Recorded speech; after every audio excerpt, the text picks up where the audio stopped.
live. Thank you. Lights are on.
All right, you could hear me very close to the camera right now.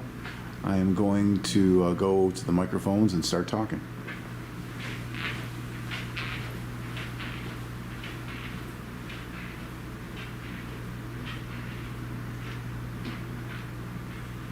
Okay, this is the first mic.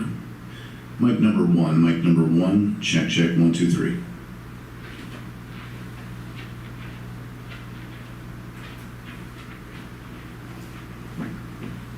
This is a super mic, 1, 2, 3, check, 1, 2, 3.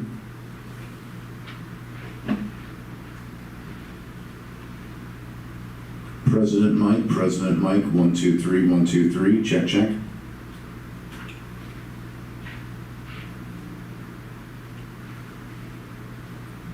This is labeled mic number 5, 1, 2, 3, 4, 5.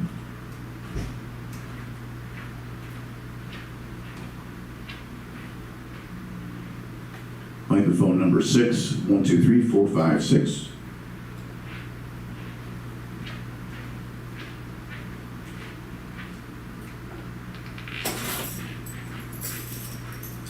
This is the wireless handheld mic for our student rep. Wireless handheld mic, check, 1, 2.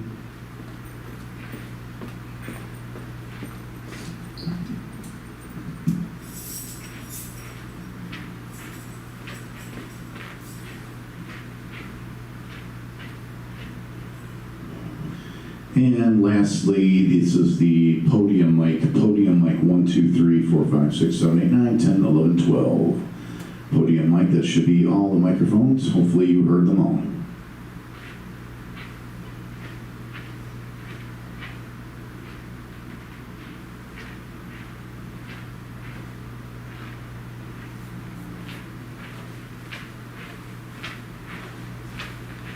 Okay, while you're getting the link up on the site, I'm going to mute the sound right now for the next 10 minutes or until we start. Muting in 3, 2, 1.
That's not the day. They come to Christmas Eve.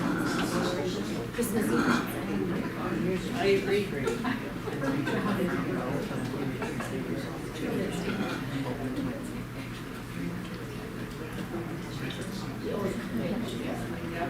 I agree. Her mom makes B dash.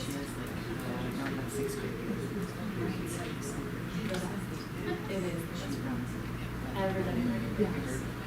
East Road introduced it 2 years ago. My kids. Yeah. We chase like this carrot instead. Love it. You don't like it? Mine and for our the first roll, when he was in school, so it's like probably just so yes. They just switched it around, yeah. When the shakes they have. He was in the hospital. They moved it to the It was when it was school. And then they moved it up because his face was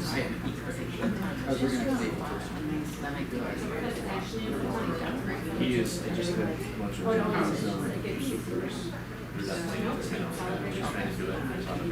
Yeah, because it's been political and he returned some 1100 down, so I think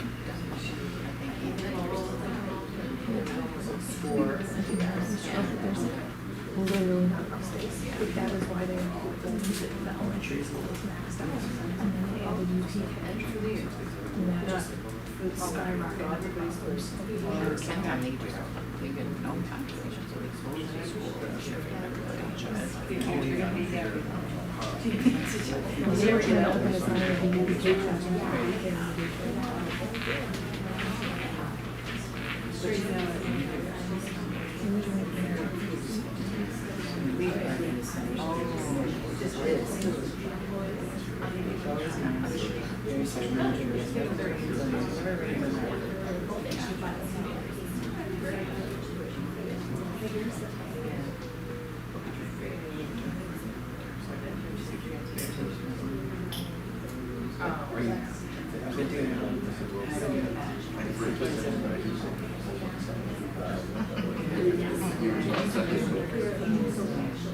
I told her I almost started to sit with you. At least he didn't like grab it. He does that sometimes. I don't need a time lapse. It's You fancy. never know. You never know. I would have gone with it, you know. Just roll with it. Like, right. It's We're more not embarrassing camera. for him than for you, Yeah. I promise. Yeah, but you know,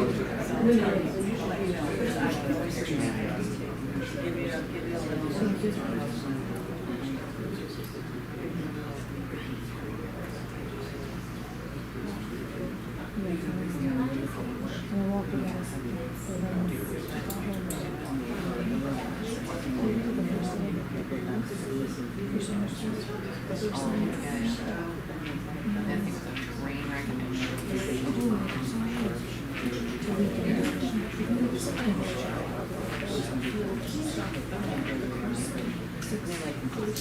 Yeah. Last minute, and they just shut up. I was like, I really don't care. They didn't shut up. Don't worry about it. True story. And then one much rather you just had him show up and to play out. Yeah. Do you use it still? Do you use it? Use it still or for a long time?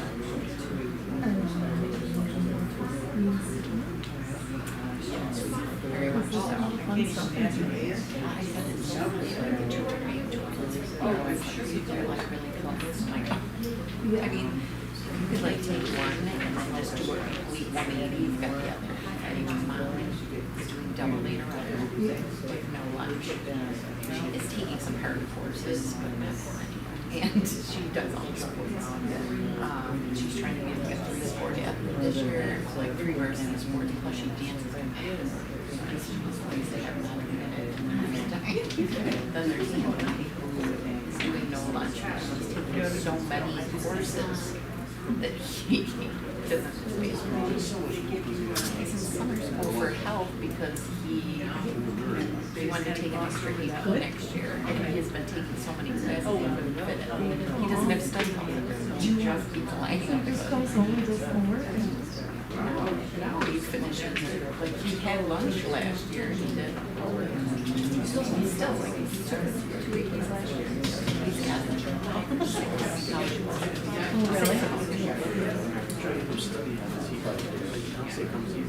He struggles with it, so he goes quickly. Still does all right. He was a UB manager. He didn't know how to ask like everybody in there. He's like, shut up. But yeah, to ask questions, you know. So that was a good thing about it. Yes. But he's like his SAT, but you gotta study with him pre-course or something. He's just trying to first. Yeah, what did he get? 13. So it's 16. Yeah, it's only got 2. Yeah, it's English and math. But it's 13. Yeah. And I go, but, you know, I like to let's shoot for 1,400. I'm like, you'll have to pick schools.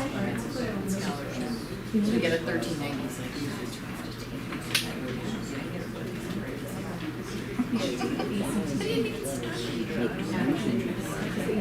the science, yeah. He took the PSAT. I'm always like, what do you think of that? No, don't worry about that. Just try it like I no. She did well on the PSAT, but she didn't take the SAT yet. She had something every day that says she didn't take it.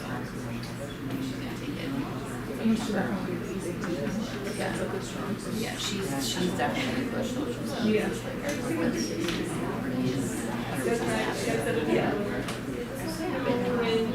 They say one word the other.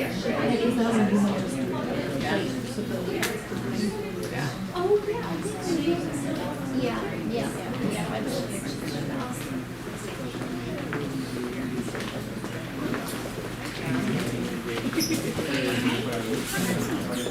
Here you go.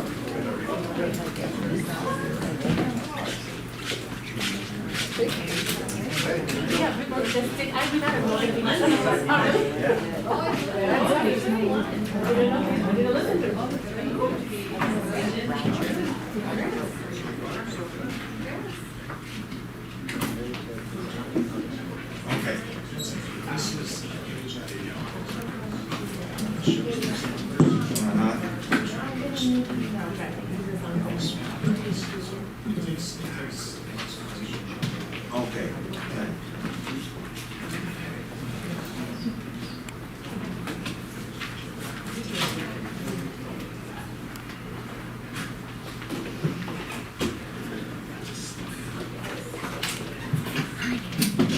I'm having no issue accessing, so what one, it doesn't normally come up right at the answer. Do you need a pen? Do you share? Yeah, she'll share.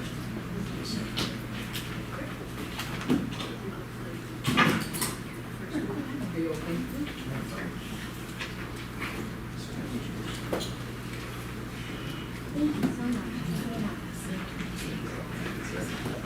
Sorry, I'm running a little bit late. So let's call this public session to order and begin with the pledge. Good. Do we have, are you going to introduce our pledge leaders? Yes, please. Our pledge leaders this evening are Max Lehman, Emma Chitty, Melina Gartner, and Adara Manzi.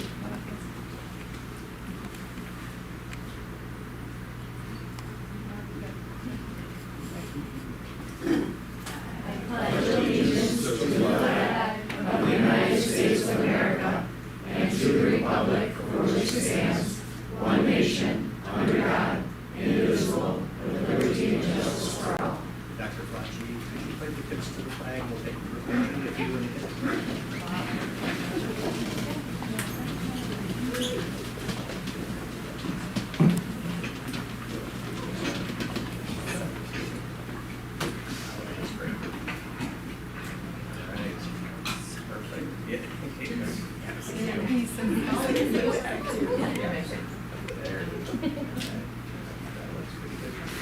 I'll take a couple, and then I'll just get some.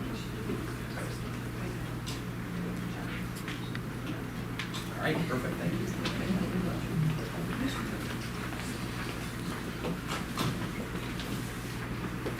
Thank you, guys. Nice job. All right, with us tonight, we have Joy Lamarca, trustee, Jim Mulcahy, trustee, Beth Krevlin, trustee, Jude Kuhn, district clerk, Brian Graham, superintendent. I'm Jay Grover, I'm a trustee, Roger Broker, trustee, Joy Lamarca, trustee, Mike Madigan, trustee, John Fitzpatrick, assistant superintendent of curriculum, staff development, and human resources, Cheryl Cardone, assistant superintendent of pupil personnel services, and we have Doug Whalen, who is our interim, Dr. Doug Whalen, who is our interim assistant superintendent for school business and finance. And it looks like we're experienced to you. Okay, all right, great. So just a couple reminders to silence your cell phones if you need, in event of emergency, if you need an exit, there's a door behind me and behind you. And with that, I'm looking for a motion to approve the agenda from August 3rd, or this agenda for August 3rd. Okay, do I have a second? A second. Is there any discussion on the agenda? Yes. So the item number P18 states motion carried when in fact it failed. It was not carried. It does at the end of it say did not pass, but it should not say motion carried. Are you talking minutes or agenda? The agenda. This is tonight's agenda. Yeah. Put it but- under. yeah. Okay, yeah, that'll be next. Okay, so any other discussion on tonight's agenda? Okay, all in favor? Aye. Opposed? Abstained? Motion carried 7-0. Okay, and then now, if we could have a motion to approve the minutes from the July 6th. And a second? Second. Any discussion on that?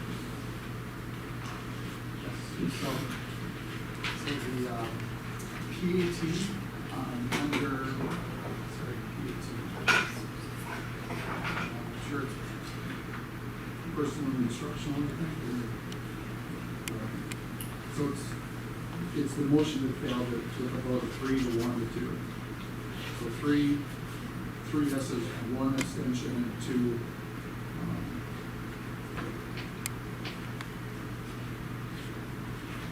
2 no's, which are required 4 votes. It should say motion failed, not motion carried. Minor correction, but really important to capture that. Okay, thank you. That's it. Okay, I got that too. Any other discussion on that? Okay, all in favor of the approval of the minutes? Opposed? Abstentions? Okay, motion carried 7-0.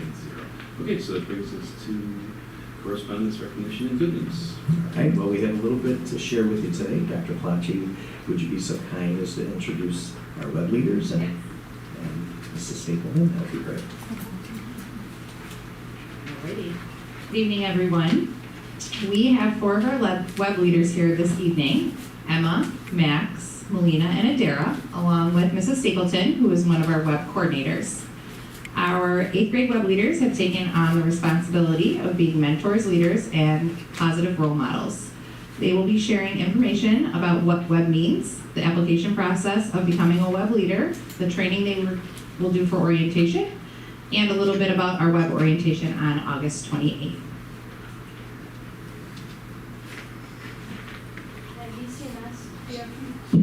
At VCMS, we are proud to continue our Where Everybody Belongs web program, a nationally recognized transition program designed to help incoming 6th grade students feel welcome, connected, and confident as they begin middle school. Built on the belief that every student deserves to belong, the web program pairs incoming 6th graders with trained 8th grade web leaders who serve as positive role models through peer mentoring and engaging activities. Web leaders help new students build friendships, gain confidence, and successfully transition into middle school.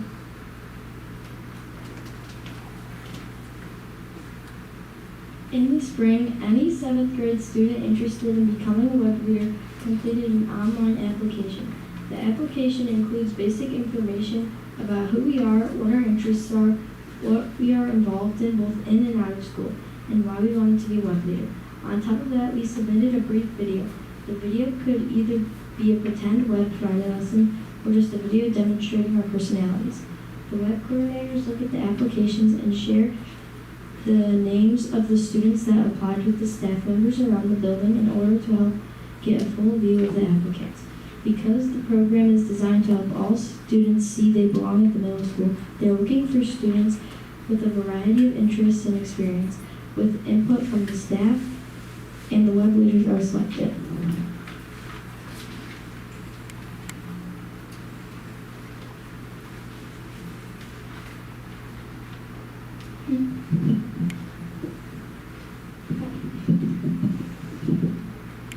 Coming up in a few weeks, we will officially be trained as a web leaders. For 2 days, we will come to the middle school. Ms. Presbyore and Ms. Stapleton will train us on various activities we will lead for the incoming sixth graders. They will give us the purpose behind each activity and tips on how to make the experience from good to great. On top of that, they will teach us how to think like a leader. They will train us on different ways to be a leader this year. Sometimes a leader needs to step up and take charge. Other times they need to sit back and be more observant.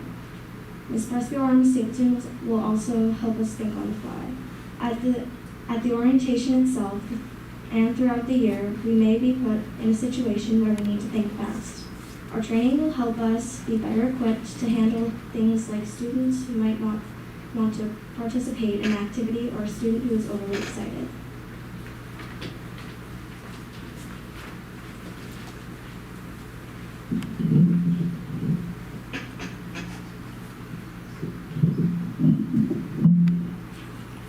Friday, August 28th is the big orientation. At 8 o'clock, the doors open and we start welcoming the incoming sixth graders to the middle school.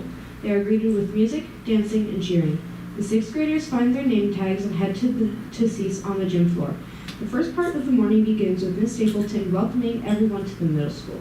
The purpose of the first portion is to give everyone, both sixth grade students and the eighth grade web leaders, the same communal experience. As the morning goes on, she slowly introduces activities that require the students to step up from their bungee buddies. A bungee buddy is a friend that they came with that they don't want to be without.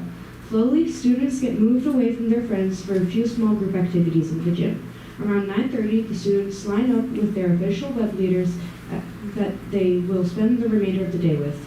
Each pair of web leaders takes their small group to their assigned classroom. There, the eighth graders lead a variety of tech activities with groups of 8 to 10 students. At around 11 o'clock, the web leaders take a fun tour around the building. Along the way, they answer trivia questions about the middle school for small prizes. The official orientation ends back at the gym where Ms. Stapleton closes out with a talk about influence and impact everyone can have here at the middle school.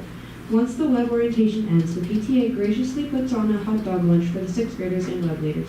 At the tail end of the lunch, the parents arrive. Parents and students can return to the gym to get the students' schedules and assigned lockers. They are then invited to tour the building and set up the lockers. That is wonderful. Let's give them a round of applause. Mrs. Stapleton, would you take the podium for a moment? Yes. Mrs. Stapleton, just the kids did an amazing job. How long have you been one of the teacher facilitators of WEB? And should we also shine a spotlight on Mr. Fitzpatrick? So Mr. Fitzpatrick is the person that brought it to the middle school. He asked Mrs. Presbyore and I to start the program. It's Boomerang Project is the official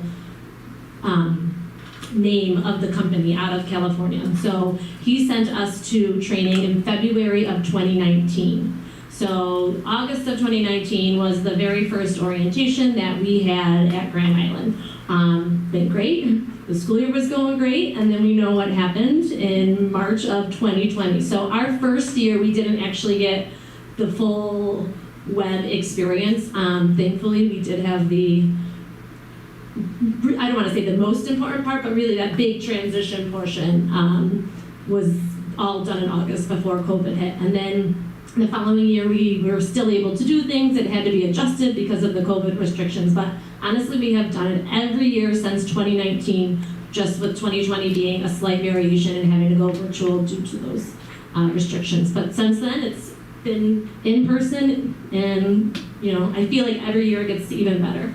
I teach at Niagara University adjunct. In the evenings, I have 2 students from Orchard Park.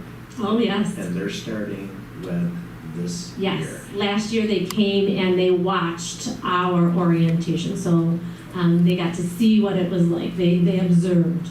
And besides Orchard Park, I believe a few years ago we did a conference, like a workshop for other districts. We did. We actually did that in January of 2020. Mrs. Presbior and I said, you know what, we're new to it, but we're going to host a regional conference here at Grand Island for any schools in Western New York that do web. So we held it right here at Grand Island High School, and we had Amherst, Newport, Niagara Wheatfield, Depew, trying to think of some of the others that came, Cleve Hill, and they came when we assembled during Regents Week in the high school gym, and it was a really great experience for the 8th grade web leaders from around Western New York to be able to connect with one another and share their experiences, and it was great for the coordinators from all the districts to get together and again share ideas that are working in the different districts. So over the last 6 or 7 years, new students coming in, just your overall anecdotal observations, is this something we would hope other districts would emulate? Absolutely. I think it really does help with that transition when you're entering from an elementary setting to a middle school setting.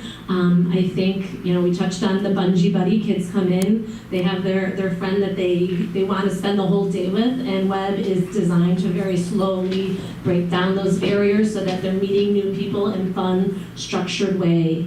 And I think that's great for them to come in having those anxieties lessen. They know new faces. They're not so worried about, what if I don't have class with my friends? They already now have a network of people on the very first day when they walk in on the first day of school. That's good. Any questions from the board or observations?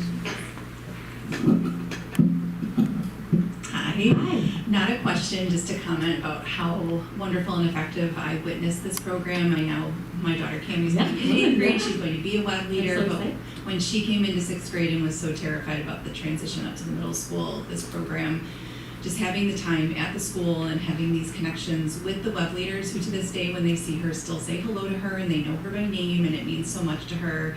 Going out for a program like this was a big deal for her.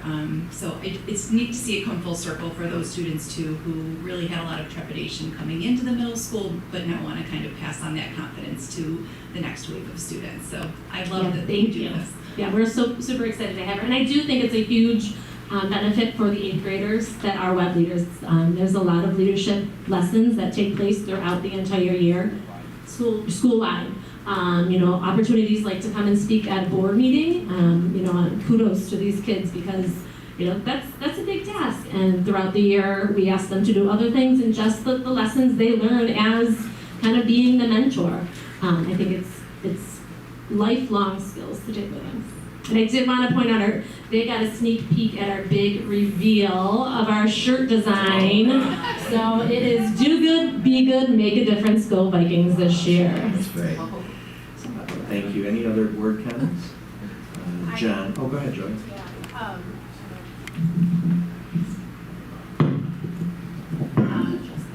I agree 100% with Beth. My daughter entered into the 6th grade last year, and it helped ease anxiety and, where am I going to go, what am I going to do? And the kiddos were throughout the school, and what I loved is that they were like, hey, do you need help? Or, what do you need? And particularly with my daughter, she couldn't figure out the lock on our locker, like the combination. Like we were there for a while, because I was like, okay, Olivia, you have to be able to do this. I can't do this for you. I can't come to school. And what I loved is that one of the kiddos came over and was like, hey, do you need help? And that really that meant a lot to her because it was somebody she didn't know. And, there are children like mine who they gravitate to their own little friends. So when they, have new people coming in and make new friends, which is great. So when the luncheon was after, I snuck in and I'm like, peeping on her and I see she's at a table with new kids.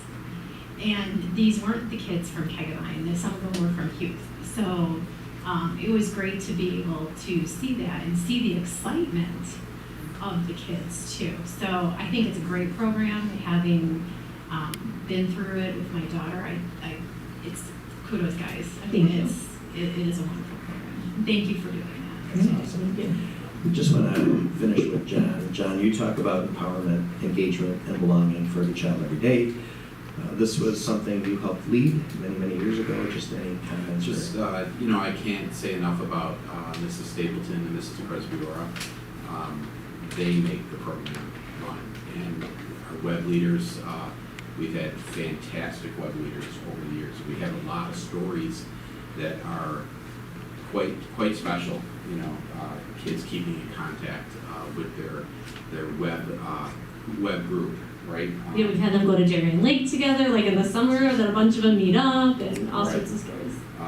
But I just want to say, how much work that you guys have done has really been above and beyond what the typical web program is. The typical program is just a 6th grade experience, but they brought it to the entire school. So monthly we have web days where the entire school participates, 7th and 8th grade, in social emotional learning activities. So that's above and beyond. So it's really a school-wide program.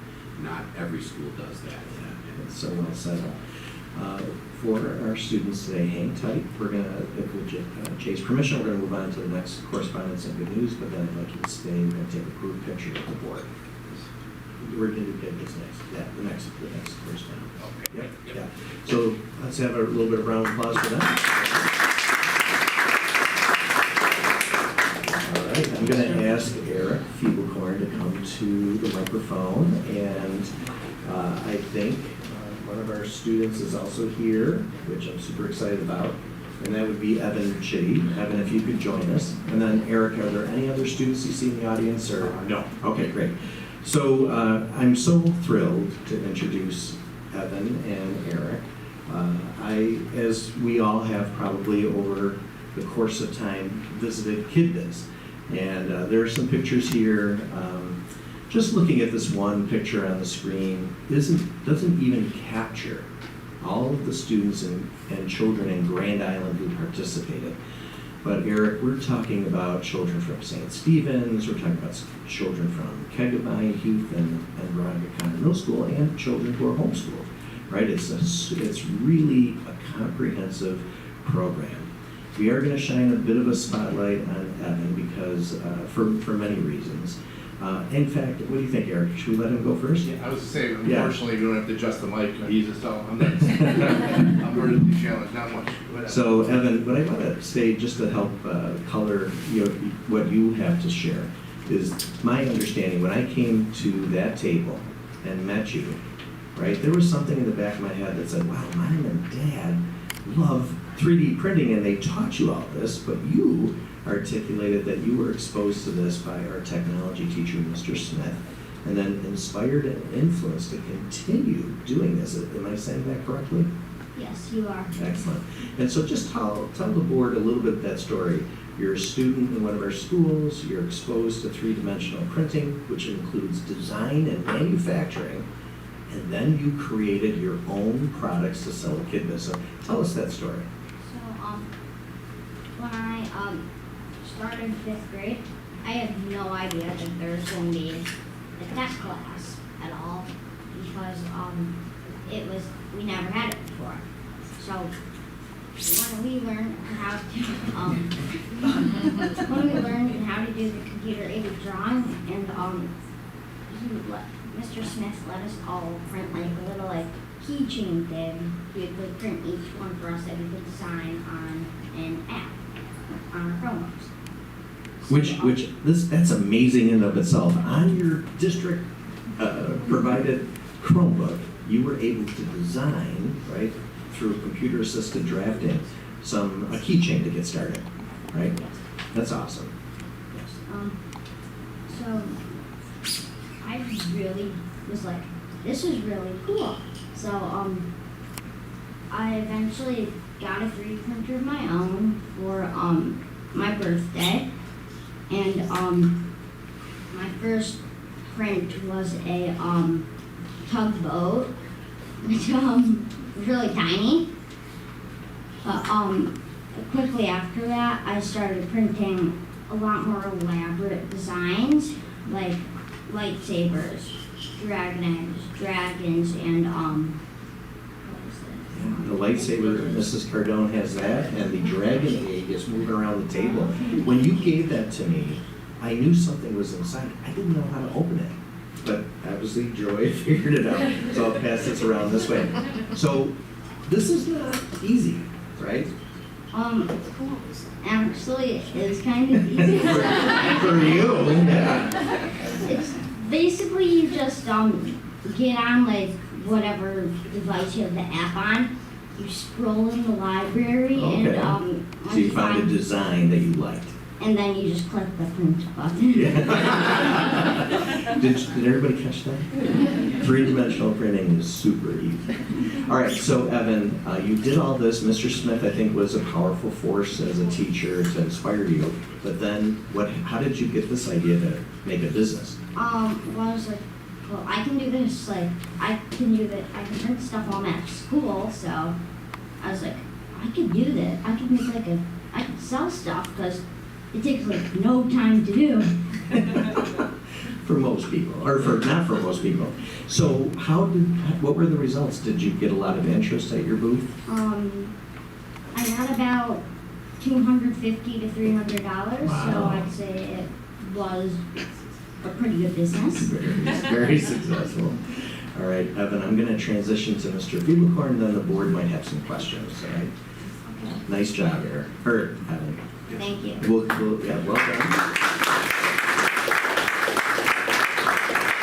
So, as executive director of the Chamber of Commerce and previously as president, I know this has been a passion of yours, so much so that you have coordinated with the principals, not only at St. Stephen's, but here to organize meetings with all of our students and then eventually parents. Maybe just give the board a little bit of history on why this is so important when we think about innovation and we think about entrepreneurship. Yeah, so thanks for the recognition and the chance to be here. And I'm going to be really thankful for Mrs. Stapleton this past year. My kids all went through programs don't move, people move programs, not the other way around. So they're special people, and if you hire people, humans like them, there's plenty of people who can teach subject matter. So whoever hired them did a great job, and hopefully whoever's hiring more people hires more people like them because they're special. They make a difference. So at the Chamber, the Kid Biz has been around. This is 28 years. It was started by Buff State. They still run a coordinated program. It's really focused on inner city youth and some basic entrepreneurial skills. They still do a market in the city. Our program changed quite a bit over the years into an individual big day. It was stewarded along by a few different people who started it, and right around, like all things, it seems COVID made everyone kind of look at what we're doing. Do we still want to do things? Can we get together? And we had our numbers really shrinking, so we decided to take it on. A few of us at the Chamber said that this is important, we'll spend our time. So now our average attention the last few years is up to just about 180 kids, which is packed at Town Center. We need a bigger Town Center or a smaller group, and I'm not ever advocating for a smaller group of kid visitors, so that's been great. Teaching the kids in the class, just doing the presentations are fantastic. The kids are so great. The hardest usually presentations are with the parents later. For anybody who teaches probably knows that way better than I do. But it's been a really great last 5 years of rebuilding and growing the program. It's not gratuitous. I think again the leadership of Dr. Graham, who's really a part of our GISBA team, said this is going to be important. We're going to make it important, and then all the building leadership has bought in and really supported us. It stops in a minute if the principals in the building don't push it out. So they took this piece and let us steward it through and encourage the kids. So those things make the difference. So this predates me. I've been at the Chamber, my wife would say too many years now, but it's been about 18 years. And I still have kids calling asking for the kids who are in their 30s, asking about, hey, do you have the picture from 2002? And they're looking for their friends and their cohorts. So I think it matters. We teach this. We really focus on skills in presentation, human interaction, being positive, being kind, being resourceful. Those are really more important than some of the business skills. And people like kids like Evan are like blow our socks off. There's so many different things. So it's been a blessing. We thank the school's partnership in this. And I would like to say I have I think we're in the 9th school district, either it be from the superintendent's office or usually the business office, are inquiring about how Grand Island's doing this so successfully and how they can mimic or copy these programs. And that goes from all the way up to like Allegheny Limestone up to Orchard Park or some very big districts like BPS. So we're doing great things. I really appreciate the partnership of all the building leadership and the board for letting us interact with the kids and have some positive outcome. That's great. How about questions from the board? I have a question for Evan. Yes. Ready? This might sound like a joke, but I'm being very serious.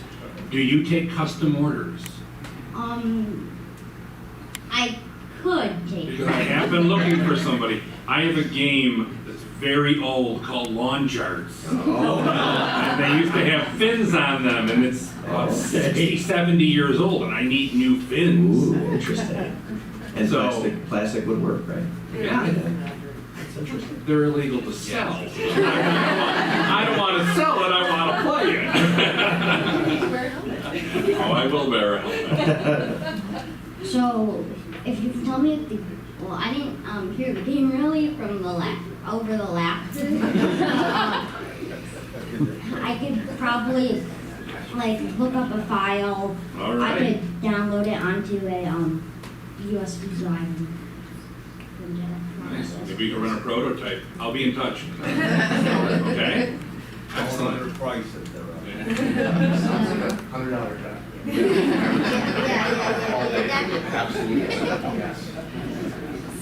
Any other questions or comments? Well, we're very proud of you, Evan. You really blew me away when I met you, and I'm so proud of your parents and your sister, who is part of the web program too, is outstanding. With the board's permission, I'd like to invite the web leaders and KidBiz up to stand here, and the board join us for a photo.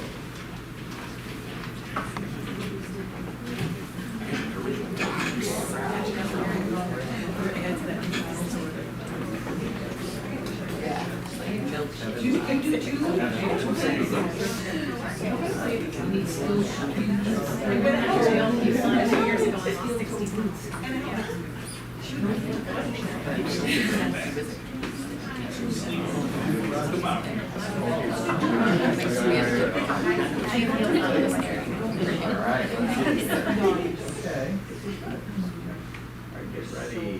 3, 2, 1. Landscape and portrait. Parents, do we need a picture? Got it? Good. Oh, wait, here we go.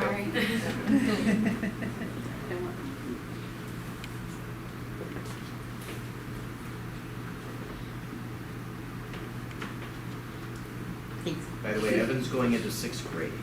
It's pretty good, huh?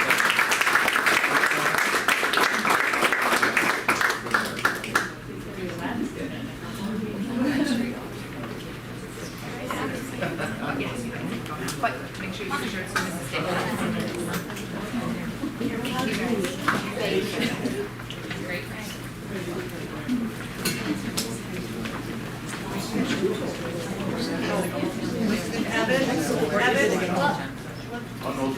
No, those are Those are mine. I bought those. I brought them from home. Sorry. Okay, very well done, guys. Excellent. Okay, on to public comment session. Jude, did we have no one for a public comment session? Curriculum and instruction, nothing fits, nothing. Well, so that's on to personnel.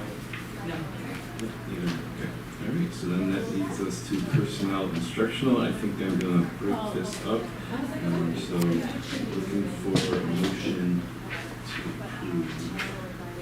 So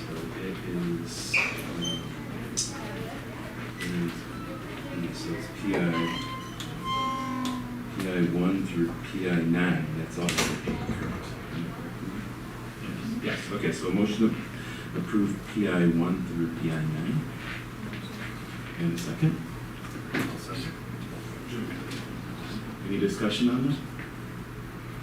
All in favor? Aye. Opposed? Any abstentions? Motion carried 7-0. Okay, then looking for a motion to approve So this is not, there it is, yeah, it's 1B, yeah, okay, so P, looking for a motion to approve PI 1B. I'll make a motion. And a second? Okay, do we have any discussion on that? Yes, I was hoping to have a discussion there. I was hoping to get discussion back in the executive session, as I have some serious issues about this contract.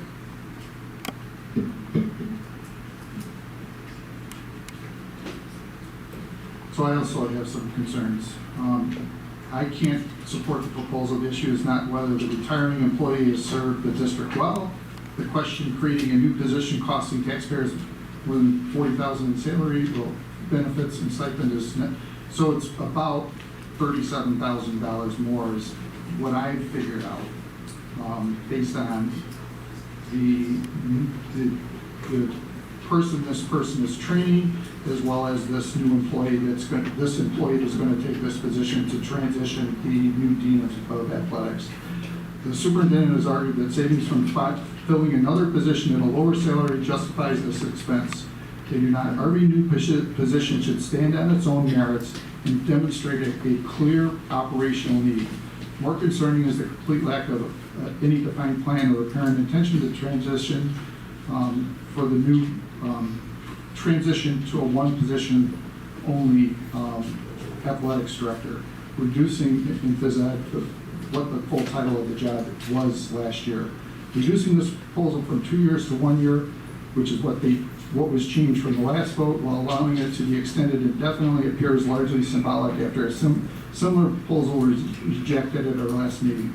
At the end of 1 year, the board is likely to face the exact same issue unless full qualifications have been achieved, and then a transition can occur, but there is no plan to do that. If this transition can realistically be completed within 1 year, the board should require a commitment for clear benchmarks to meet that requirement. Thank you. Any other discussion on that? You received the financial breakdown of how, why this is saving the district money, which I agree with Mike. Every job should stand on its own legs.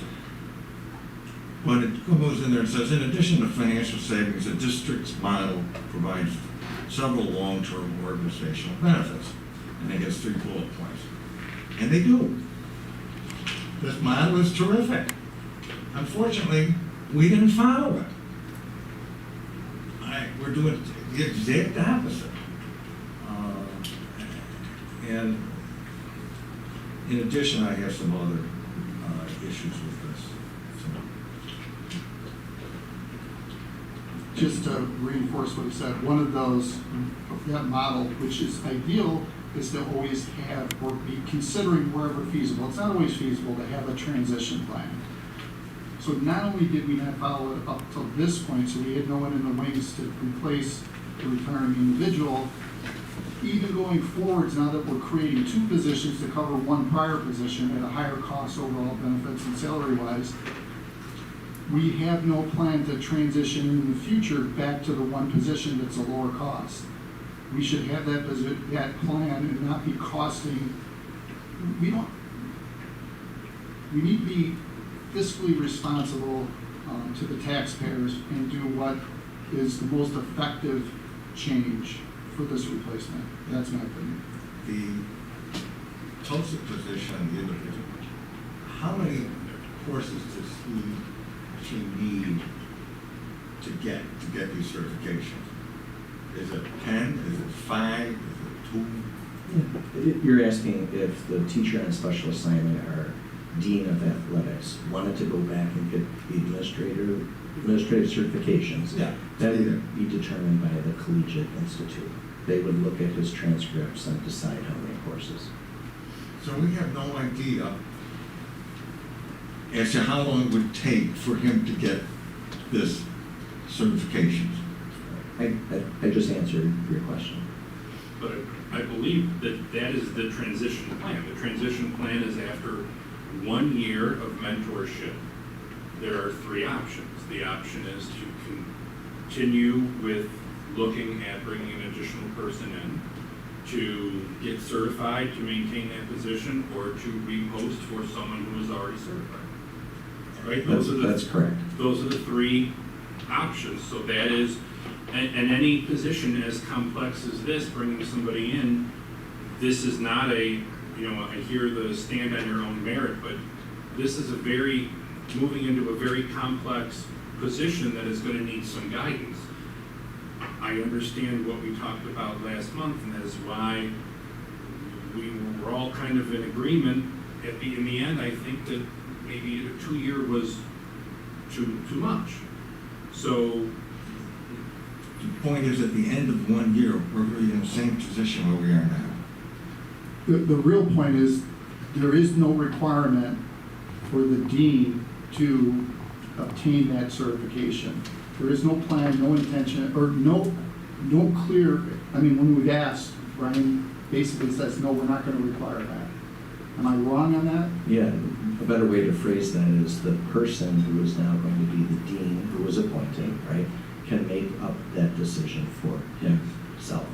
That's over the course of the year, the person might be like, I want to go back to the classroom.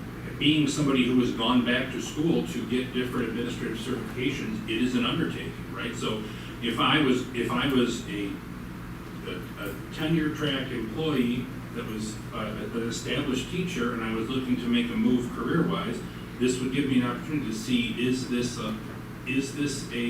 something that I want to sink my time and money into in order to get certified?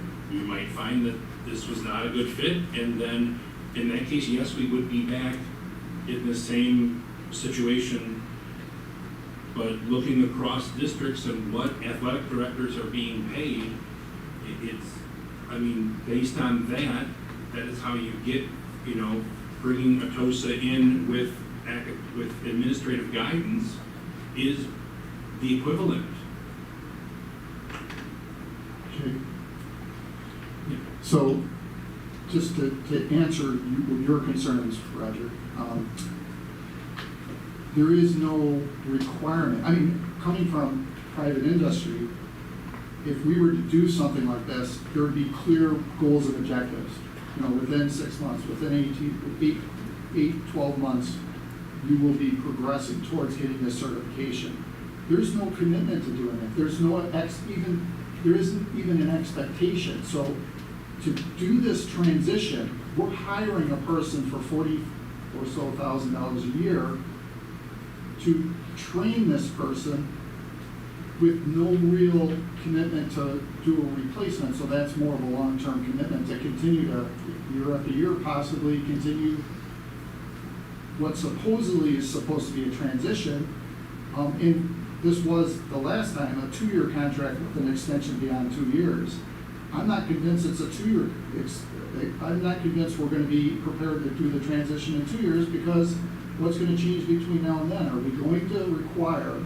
I would be hiring the TOSA with a clear expectation that he would gain the certification.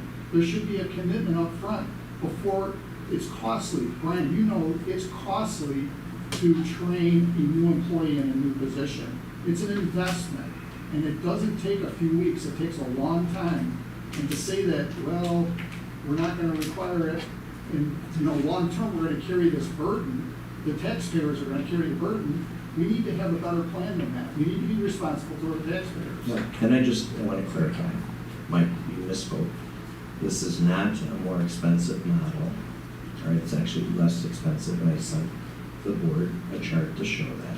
I think earlier you said it was more expensive. It isn't. Secondly, I understand that you're not in favor of this recommendation, so you've made that very clear, and so has Jim.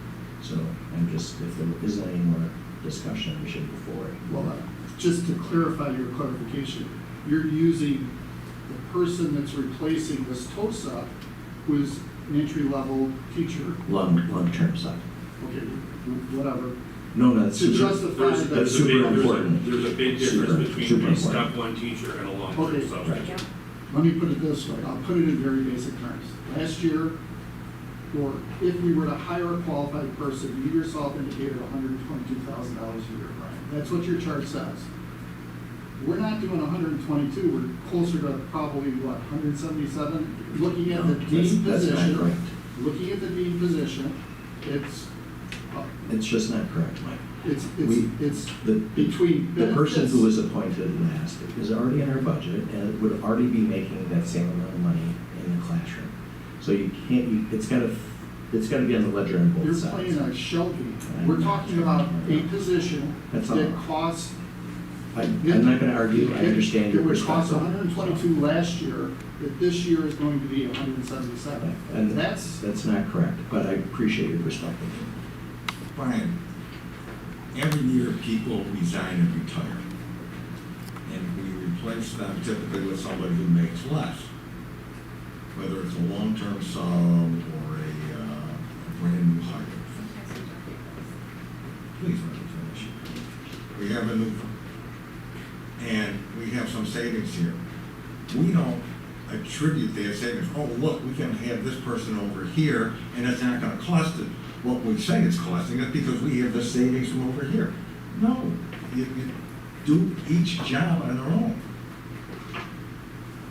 The value of bringing somebody forward in the organization in this specific position is much more valuable than having somebody from the outside come in. Because this athletic director position, someone who has been in the district, who understands the kids, the sports, who has been a coach long-term, and understands the nuances of this, it is worth it giving them an opportunity to try this job out than to bring someone in who is totally unfamiliar with this job. So from a classroom perspective, I agree with you. Okay, then what we should be doing, since there's no commitment on his part to do anything, he should come over at whatever salary he's making. with Yes. me. There's no upgrade in his salary? No, he is making, it's a teacher on special assignment, so you are taken from the classroom into this position at no additional contractual compensation. But we're gonna be in the same boat next year. But just to be clear, that cost is his current salary combined with the position we're talking about right now, which is $40,000 for this contract. You combine those two along with the paid and benefits, you're at 177. It was communicated by Brian that's 122 for the average, which doesn't mean the entry level, but the average position that we're trying to fill. There is an incremental cost. We're paying more than last year, but this year. You can't separate. You took his salary that he's gonna make anyways and added it to what is going to move forward. But you're not adding it to if we hired an athletic director, you're leaving him out of the equation. It's still there. I've hired so many people, if I were to make that argument, why I can spend tens of thousands of dollars more for a position, I'd be laughed out of the room. And that's not how you look. This position cost X last year and it's gonna cost Y this year, considerably more. And Brian, you're saying no, but it's true. Add the benefits of the individuals, the two individuals that we're talking about, not a teacher in a totally unrelated position, and combined, it's considerably more. And yes, you can subtract an entry level or whatever teacher's salary, but that's a shell game, and it's not. This could be a considerably less expensive move if we hired. Okay, I don't agree, but okay. Anyone else have comments on that? Okay, so I'm looking for a vote then. All in favor? We did. We had a first and second. Yep. So all in favor? Aye. Opposed? Nay. Any abstentions? Motion carried 5-2. Okay, that brings us to personnel non-instructional. We have, need a motion to approve PNI 1 through PNI 3, please. No, three. Yeah, I know, I confuse it sometimes. Yeah, 'cause it's PNI. I'll second. Okay, do we have any discussion on that? Sorry, what item are we on? Personnel non-instructional, PNI 1 through PNI 3. Okay, so all in favor? Sorry, I just had one quick question. What's a device manager or clerk? It was a position we added when the governor made a mandate that students couldn't have their cell phones on their person in classrooms. Okay, so all in favor? Aye. Opposed? Any abstentions? Motion carried 7-0. All right, that brings us to PNI B. Looking for a motion to approve non-instructional personnel item B. Sorry. Okay, any discussion on that? Just real quick, this is a replacement of somebody, is that correct? Yes, that's right. Not a new position. All in favor? Aye. Opposed? Motion carried 7-0. All right, Jay, is it okay we do some intros? Yeah, I think we might have some Right. very important intros. Hillary, why don't you lead us out?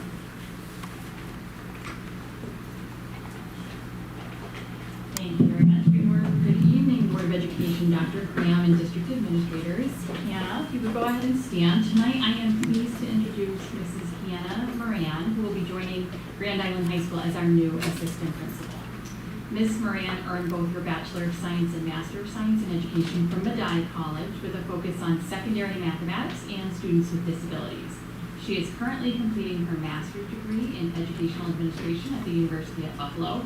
And for the past 8 years, Hannah has served as a special education and math teacher in the East Aurora Central School District.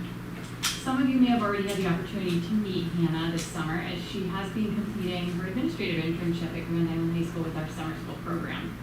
During that time, she has really done an outstanding job building relationships with our students. She's been supporting their success in our program and communicating effectively with our families.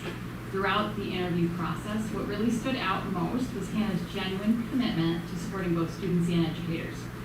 Her colleagues had consistently described her as hardworking, dedicated, reflective, and a natural leader among her peers. Most importantly, they shared that she approaches every decision with students at the center of that decision-making process. We are so excited to welcome Hannah to Grand Island High School, and we look forward to the positive impact she's going to have on our students, our staff, and school community. Please join me in welcoming Ms. Moran. This is great. Did you bring anybody with you today? I brought my husband. Excellent. He made it. Excellent. Thank you and congratulations. Thank We're you. very happy. Wayne, could you stand, please? We're very, very pleased to make this recommendation as our business manager / assistant superintendent of business and finance.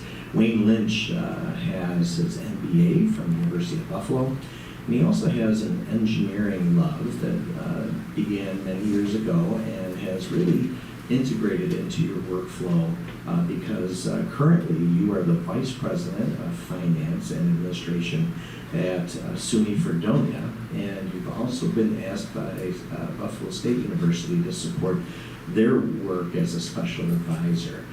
Your resume is outstanding. We're so very pleased to introduce you to the board. Is there anything you wanted to add that I may have missed as I introduce you?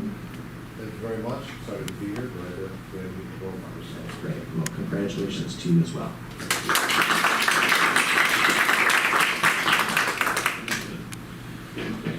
Welcome and congratulations. That brings us to Dr. Whalen with finance. Looks like you've got a few things. All right, we have 10 action items and 7 information.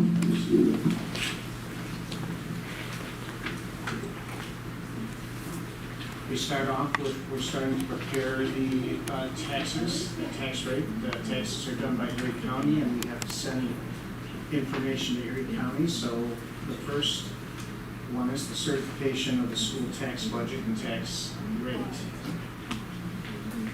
If you want me to do them individually or go through them.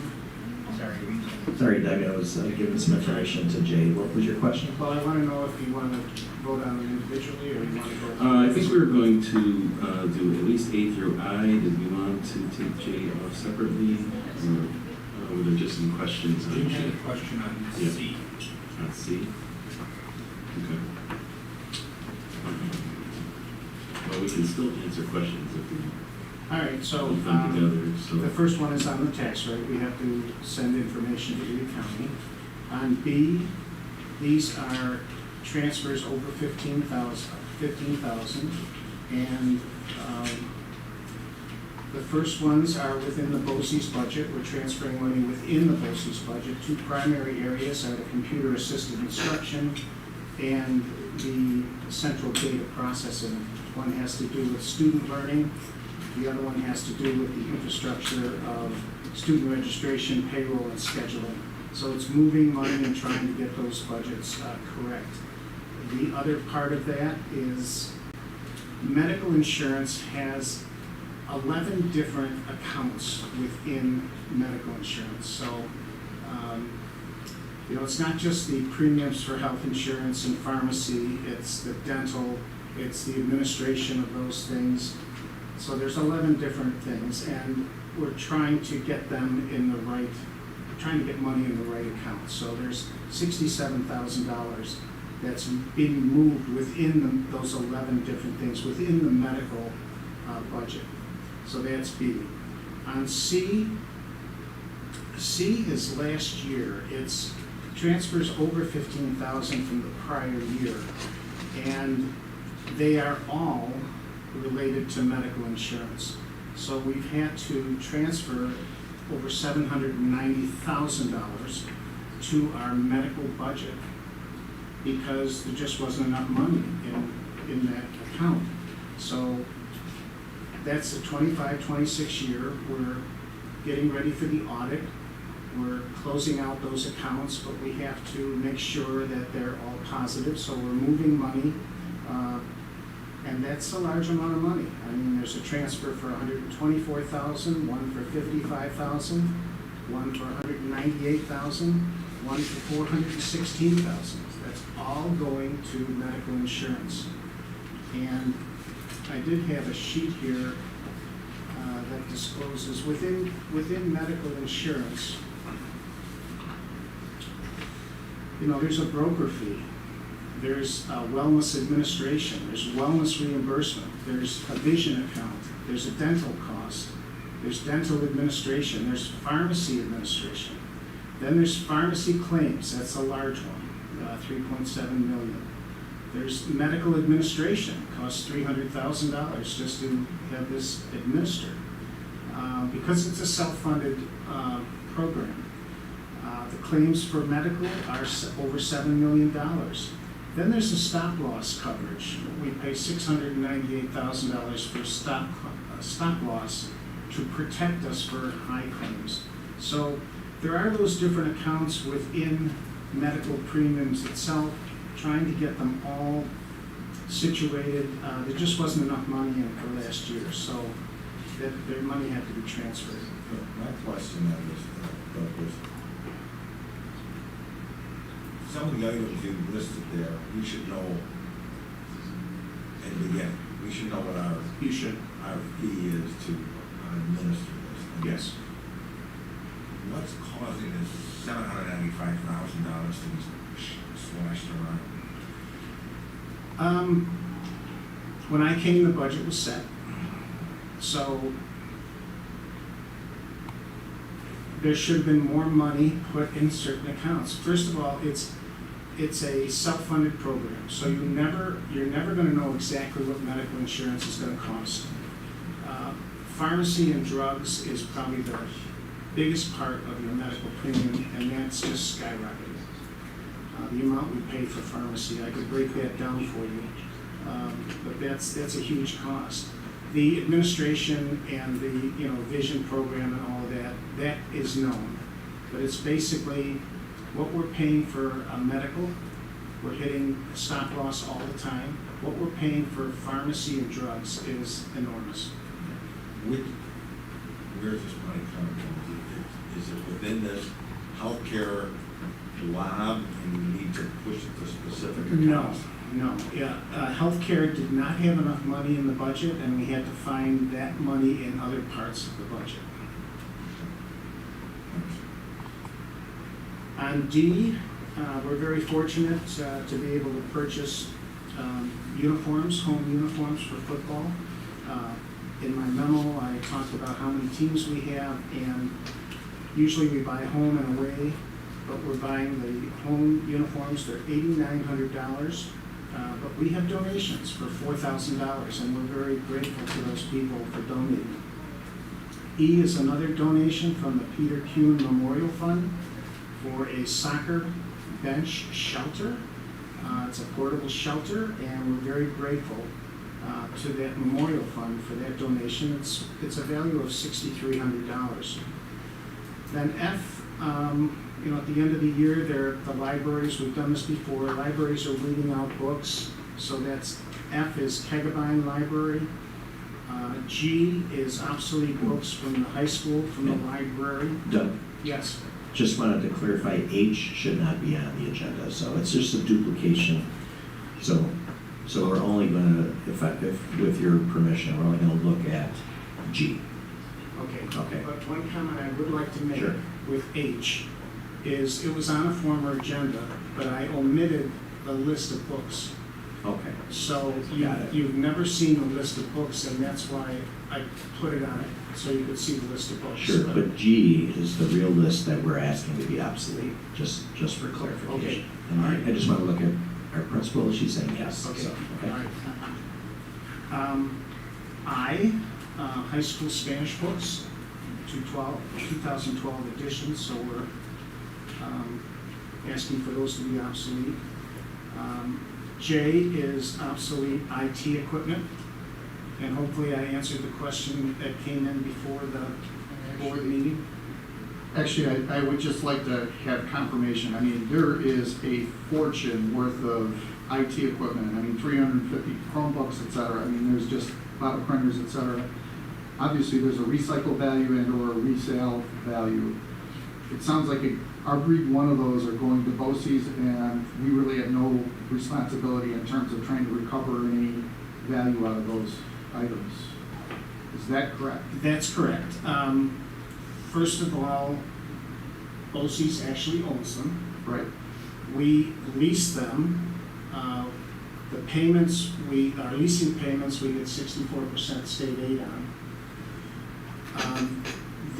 Most of these are given to sixth graders, and they're being returned when students hit 12th grade or graduating from 12th grade. So they're 6 years old, and we're taking all the usable parts we can to repair current ones we have. But basically, yes, they're scrap after we've taken things that we need.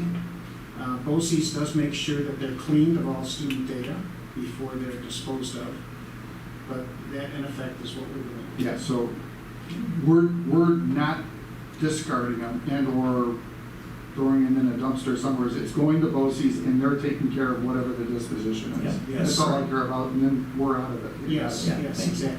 Because, I mean, otherwise, you're talking just in terms of, I mean, there's a huge value just if you took that to a recycler, if you were to throw it out. And there's nothing there that's it's electronics. usable. No, Yes, you'd be but- surprised what you can get Okay. out of it. Yeah, Yes. definitely. All right, I And understand. or refurbishing. I mean, there's definitely a ton of value in 350 Chromebooks, but there's printers, there's a lot of different things Yeah. there. So there's copper and everything else. Well, when I went down to the IT department today and talked about this, because I knew it was going to be a question just before you even asked, because I'm curious about it. Who owns them? Where do they go? Have we taken all the usable parts off them? I looked at the box, I inspected, it's a lot of parts, it's a lot of stuff that students have used over six years, and so I was comfortable after looking at it, and then the question came, which is kind of ironic, but I knew it was coming. You can kind of sense over the years on the value of things, what's gonna be questioned, but yes. And then we get into the information items.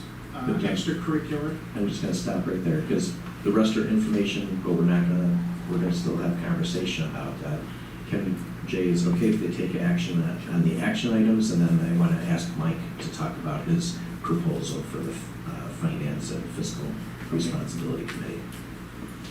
Sure, that sounds perfect. Okay, so looking for a motion to approve finance A through J with the removal of H. Okay. Any further discussion on that? Anyone's questions were sufficient answers? Okay, excellent. So all in favor? Aye. Opposed? Any abstentions? Motion carried 7-0. Okay, so then we can go on. Yeah, and Mike, if you would be so kind, under board reports, letter E, establish the Fiscal and Process Optimization Committee. If you would be so kind as to share your perspective on that, and then under finance, Doug and I have a different perspective. Okay, so I'm just gonna say what the motion is. We reviewed it at the last meeting, had a good discussion. It sounded like some people thought it was a good idea, but obviously we haven't voted, so no decisions made yet. So I move that the Board of Education establish a Fiscal and Process Optimization Committee to work collaboratively with the superintendent, administration, faculty, staff, and Board of Education to evaluate district operations, business practices, and resource allocation across all buildings and departments. The purpose, the objective is to better understand district operations, evaluate how resources are allocated, identify opportunities for improvement, and continuously optimize processes and expenditures to maximize educational outcomes while remaining mindful of taxpayer affordability. The committee would include up to 3 board members, the superintendent, and a person the superintendent selects from the business office. Meeting cadence, I had suggested 2 per month. I know we were debating whether it should be 2, 1 per month. So I did say 2 per month, so we can deliberate that a little further. The scope, the intent is for the committee to examine the broader fiduciary responsibilities of our board through the lens of continuous improvement, operational effectiveness, resource utilization, and educational outcome. The goal is to maintain and to improve Grand Island is a model district that delivers excellent student outcomes while maintaining fiscal responsibilities. Areas of focus, the committee may review financial, operational, and organizational information relevant to the areas under evaluation, including budgets, expenditures, staffing, contracts, revenue sources, operational metrics, and other records. Information requests, all requests for documents, data records, facility tours, meetings, interviews, or other information shall be coordinated through the board president and superintendent of schools, as is protocol. The committee shall conduct its work in a respectful, constructive, and collaborative manner, and shall regularly report its findings and recommendations to the full Board of Education. Any recommendations involving policy changes, budget modifications, staffing, or operational initiatives shall remain subject to approval by the full Board of Education. Therefore, be it resolved that the Grand Island Central School District Board of Education hereby establishes, so this is, I'm moving to have a vote, but obviously we need a discussion. Okay, thank you, Mike. And then for the board, Doug and I we looked at the proposal that Mike and I guess Jim had submitted. Doug and I met. Doug went over our entire budget cycle and offered an alternate proposal, which is under finance, and it's letter M. Thank you. So just the highlights, right? This is looking at 6 meetings, starting in September, then October and November, meeting in January, March, and April. So this committee would meet 6 times, and we picked meeting dates that would align well to budget meetings that we have. So those meeting dates would be those meetings would be 90 minutes in length, probably starting, I think, what did we say? 4:30. So we believe, particularly as we bring on a new assistant superintendent of business and finance, that this flow, this structure is optimal. We also believe that, I believe on August 14th, John Santi is going to meet with their 2 new trustees. So really this is 6 meetings, but if we include the meeting on August 14th, that would be 7 meetings. all structured around onboarding and finance and the fiscal health of the district, while also flowing into natural board presentations on the audit and any corrective action plans we need to put together. So we looked at that entire proposal. We agree that we should have some type of committee, but we did pare it down to 6, and with the onboarding meeting on August 14th at 7 meetings. So Mike, if I'm hearing you correctly, maybe your hang up on this is really just focused on school finance, not the optimization. Yeah, so let me So just... I'm just wondering if some of these meetings, some of these bullet points could be maybe edited or modified, as the meetings progress throughout the year. Sure. To include some of those aspects, and I don't know if we maybe need to not rename, but add that in there. So are you two in contradiction with what was presented as an alternative proposition? Yeah, so they're totally suggesting a total change in my motion, is what they're saying. And I'd rather we move forwards with this, deliberate it, and then if that fails, you put a motion forwards for that. Well, So yours- an amended motion, I think I would have to agree with if I remember Robert's rules on that, but I'm not sure how that works. Because I did put forth the motion. Yeah. So I think you could It's have not one or writ- two. But it hasn't been moved to action, an action item. It's just information for both of our proposals. Right. Okay. So I think there's two separate proposals. What I would prefer is we discuss this one, and let me just explain a little bit further. So just to make it clear, I mean, what you're proposing is you take the big monstrous $81 million and you look at it. And you have a bunch of 6 meetings.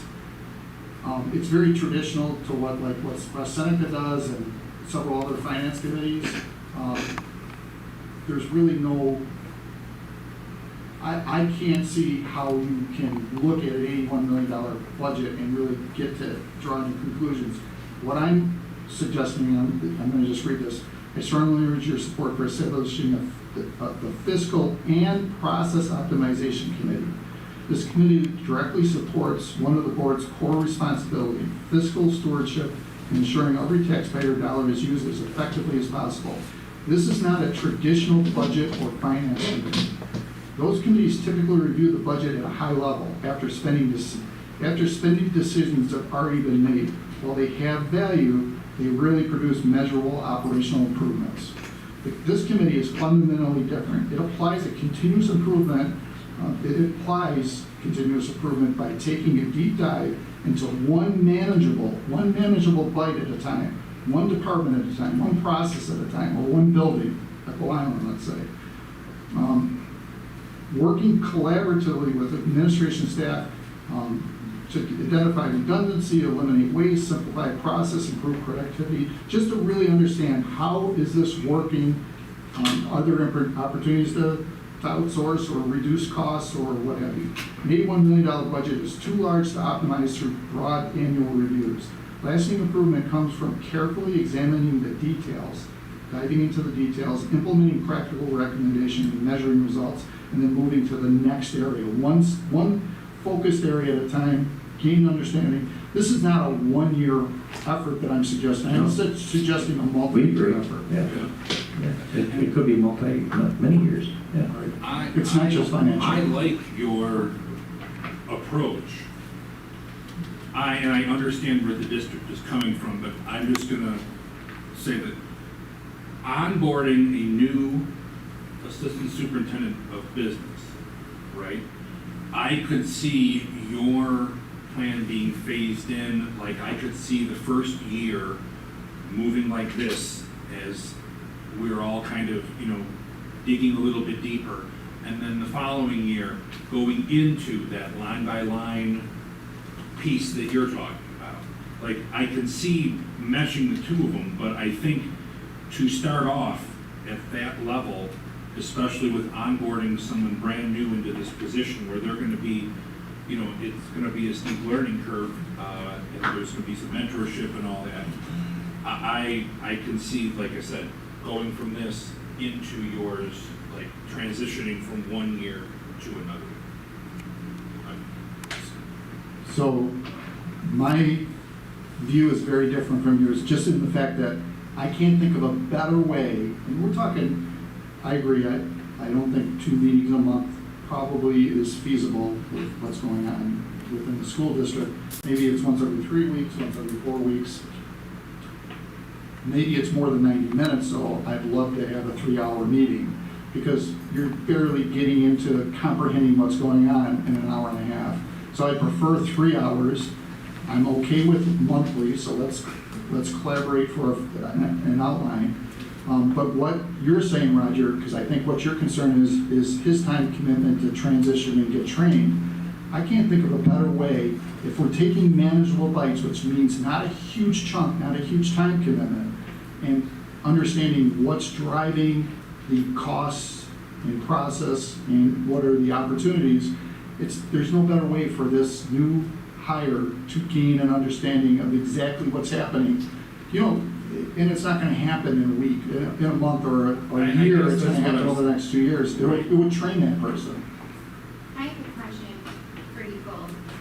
What do you think happens during budget season when we have multiple meetings and have opportunities to dissect and ask these questions, causing our meetings at oftentimes to go past 10 p.m. Over the course of the season? What do you think is happening during those meetings? I've seen the schedule, and I've been through it with the town, so it's very similar. You're talking about, 4 or 5 meetings. Usually, maybe it does go till 10 o'clock at night. The ones I've attended haven't. It's been more like 80 minutes, maybe 90 minutes. But you're talking executive level. And one of the things that you and I have discussed through, not deliberated, mind you, is the budget isn't that 16-page document. It's the 700, for an $81 million budget, it's huge. You're talking a very big document.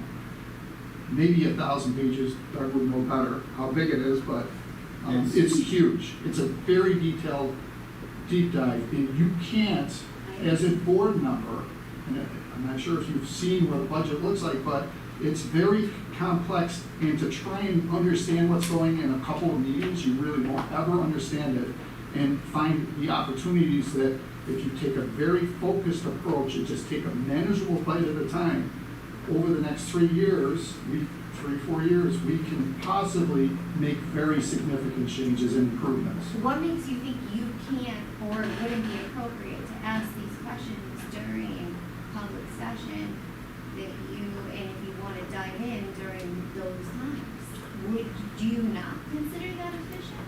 Oh, the type of dive we're talking about, we're going to have to really pick a lot of process experts' minds and really understand, like, for instance, let's just talk about bus schedule, the replacement schedule right now. And it might be totally legitimate, I'm just using it as an example. We auctioned off a 64,000 mile and an 86,000 mile bus. First questions to come to my mind is 86, the supplier says 150 to 200,000 miles is when the typical life cycle of a bus. Are we just, so questions that I would ask is, and mind you, there's 1,000 other examples, all of which you got to deep dive into and really understand. Are we just adhering to 10 years? Could we go 12 years? Should we say a minimum of 150,000 miles? Maybe we have a limit. Maybe some of the issues like bus. Or maybe we have a lot of power. Like bus 32 has a floor issue. Could that be replaced? Things of that nature. Or how could we have prevented the degradation that happened where we only got 64,000 miles out of a bus that could have gone 150 to 200,000 miles? Good question. And sorry, what was your statement there? Or maybe we have a lot of power. And so, our jobs are to ask questions, to inquire, to collect the information, and to make decisions based upon the information that we collect. Our jobs, what I keep hearing from the two of you, is putting yourself in positions as administrators and as, knowing better than the day-to-day people people that are actually in those roles, that have the education, that have the training, that have the degrees that you two do not have, and that is not what you were elected to do. So you, in part of your proposal, you're asking for basically unfettered discretion, like a carte blanche, you know, anything that you need and you want so that you can dictate terms. That's how it comes off, and in working with you in the limited time that I have, that has also been your personality so far.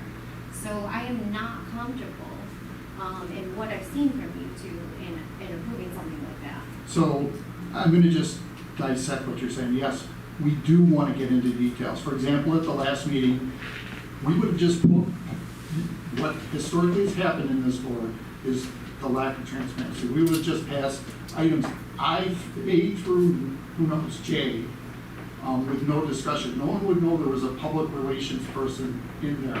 A public relations person whose contract has a 3-year. Mike, can we kind of stay focused? Yeah, so I'm just saying. You presented, excuse me, you presented your recommendation. You did a great job. You read it thoroughly. It's for information, it's not for action. Doug and I presented our perspective, our proposal for information and action. You and Jim have a meeting on August 14th to learn more about the budget, which is great. It's probably something that we'll continue to do as an onboarding change. This was actually for action. And that's what you and I agreed to through email, that we would discuss it at the first meeting, and tonight, I already put the motion out, and it's already been seconded, so we gotta continue. I'm just saying for the board. So this is not closed yet, this is the discussion followed by vote. Okay. So, can I just say something really quick? Not only do we go through extensive budget hearings, but state ed requires an audit, and we are audited, and the company actually comes in, and we get a nice little book, and they go in and they go through our books. So this is the first I'm hearing of what you're proposing, Mike, but when I look at the budget hearings that we sit through, in addition to the audit that a third-party company that state ed requires that happens. Does the sound go off at Not night? really. I think I have to agree with Danielle on this one. I think it's a little overreaching as part of, as a Board of Education member. And I'm not saying, obviously you have questions and you want to dig through it. I get it. Like, if you've watched me in the board meetings over the years, I'm all about where can we save, what can we get rid of, and especially this past year as well. But to come in as, and I hate to say it this way, but it's almost like Big Brother. When we're audited for the state, it's mandated for the state. These books are looked at, and they come in, and we're here till like 9, 10 o'clock with the audit, and we're looking through this book, and they're going line by line, and they're going through it. So I just do want to point We that lost our out. speaker. Yeah, Just it's wait 9 on- o'clock. Just so we have you on speaker. Yeah, I do want to point that out, that you Just go hold through for 1 this second. audit. Finish your thought once we get back on. I'm done. Sorry. I just want to make sure you got it on the recording. I went over and asked Mark if we were ready to fix the speaker, so it's probably going to click in momentarily. Just for point of order, on the agenda, it says for discussion for your item.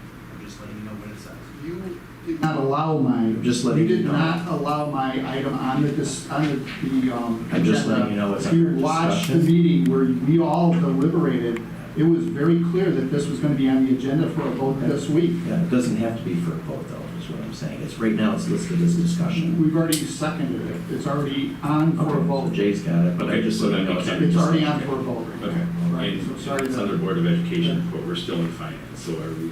Can I still, Good. can I say something? Yeah, absolutely. This isn't an audit type of review. Audit people check to see that the debits equal the credits, and you come down the line. That's very important. That your balance sheet balances. What we're looking at here, or trying to look at is, are we doing things the right way? Are there ways if we changed the approach, we could do things better, more efficiently. I mean, you don't get there in the standard budget review process. I mean, that's not what they're there for. They're there to make sure that debits equal credits, and the bottom line is you hopefully are in black. That's not what we're trying to duplicate. And just to reemphasize, this is not an audit. This is a review to really determine how we can optimize our financial dollars, our tax dollars, to get the best outcome for education at the most affordable rate. It's our fiduciary responsibility to do that. If we're, and this is not, I contend, I know that's what we did for the town board, and I would expect that we would have the same fiduciary responsibilities here, is we kick the tires. Hey, could we outsource that? Could we do 5 other different things or different ways to maybe reduce the cost and have the equivalent or a better outcome? This is about asking why? Why are we doing certain things certain ways, and gaining that understanding so that when we're sitting in that budget meeting, we have a high level of confidence that every dollar is being spent makes sense and there's a return on the investment. That's what this is about.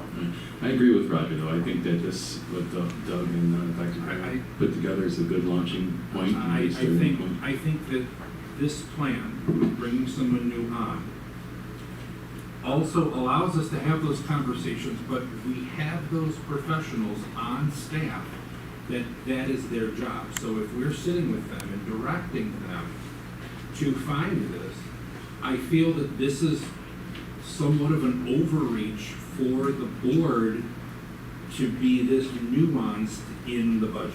Mike, I completely understand where you're coming from.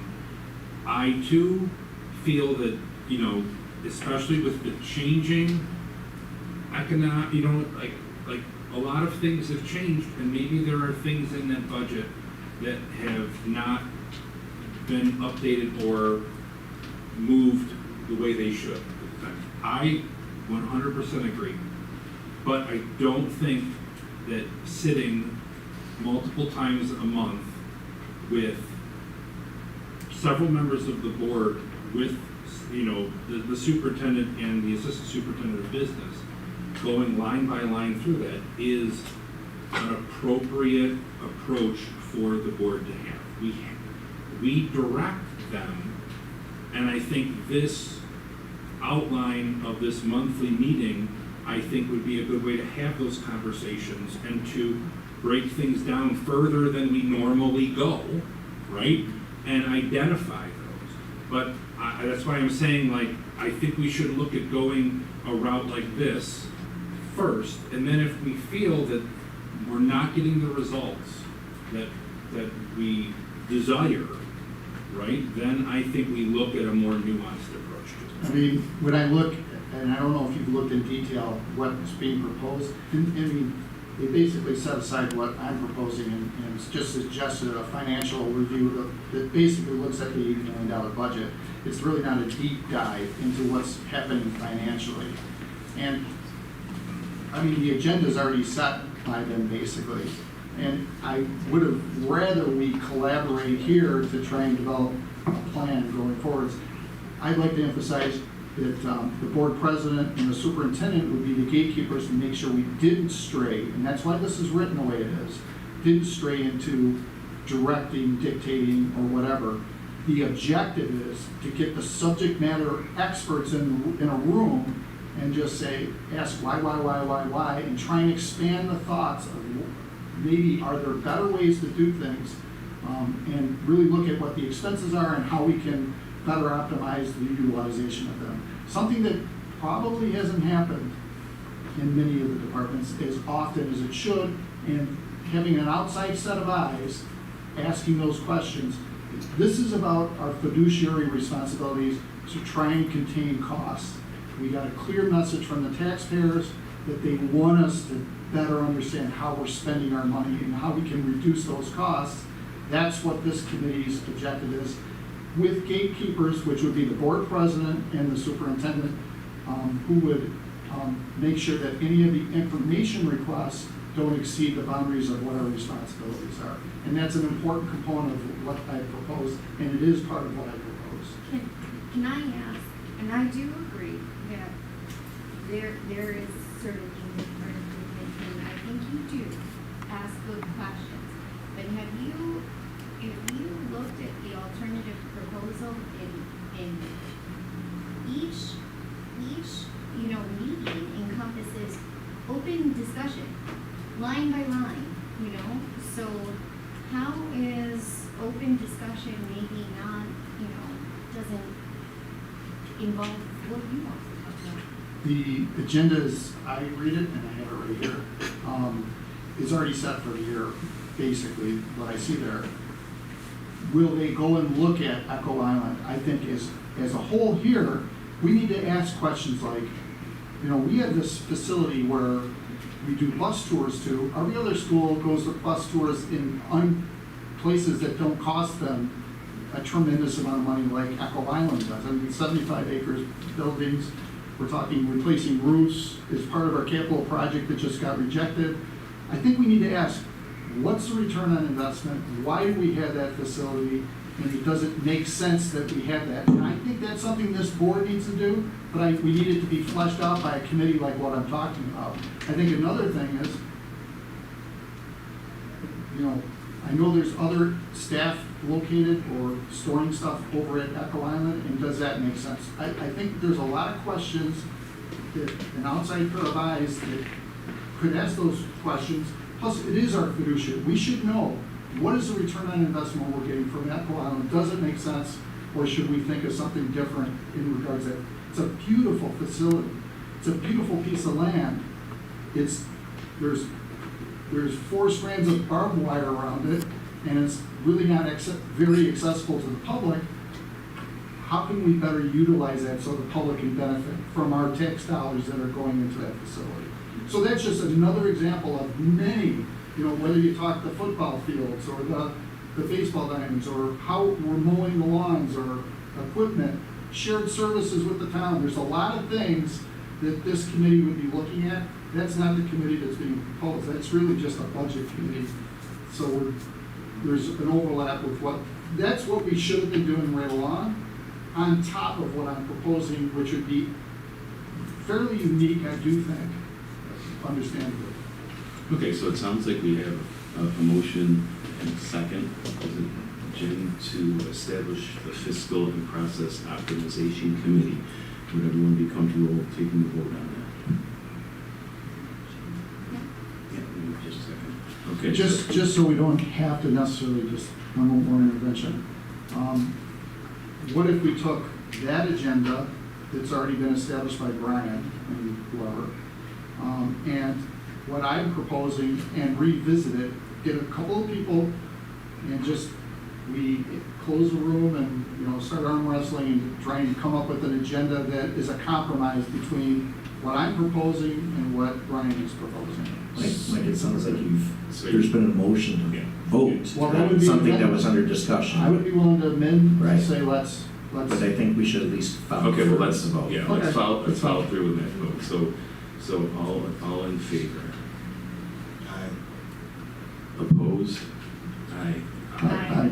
Sorry. Any abstentions? All right, so motion fails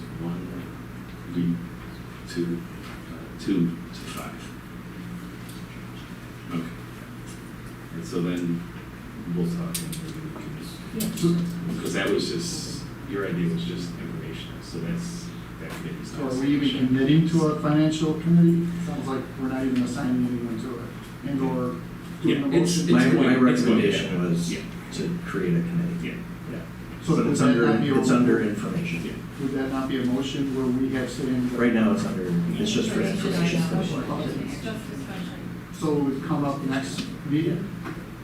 Brian, you would bring it up at the next meeting? Jude just needs the numbers for the action, the new action item. The action item was under Board of Education report, so that would have been So it's 13E. Yeah. Just in terms of understanding, does that mean you're gonna Just put it on just one the? second, Jim was asking a Yeah, clarifying that would have been question. 13. And it was 2 to 5. Yes. Sorry about that, go ahead, Mike. Are you saying you're gonna put it on the agenda for a motion and a vote at the next meeting? Correct. Yeah, so let's do that. Yeah, we'll And put it as an action item to establish. I'd appreciate if you consider pulling a few people together just to try and align on an agenda so that we can have a 7-0 vote. Collaborate to create an agenda that's a compromise. Well, I know that both you and Jim are meeting with Jen Manasanti on August 14th to look at budget, right? So I'll be very curious to see how that meeting went and your perspective on that. So maybe we can talk about that agenda. They're gonna meet with you on August 14th. Okay, Doug, did you want to just want finish to- up the rest of the information? Sure. Looks like some school bus information.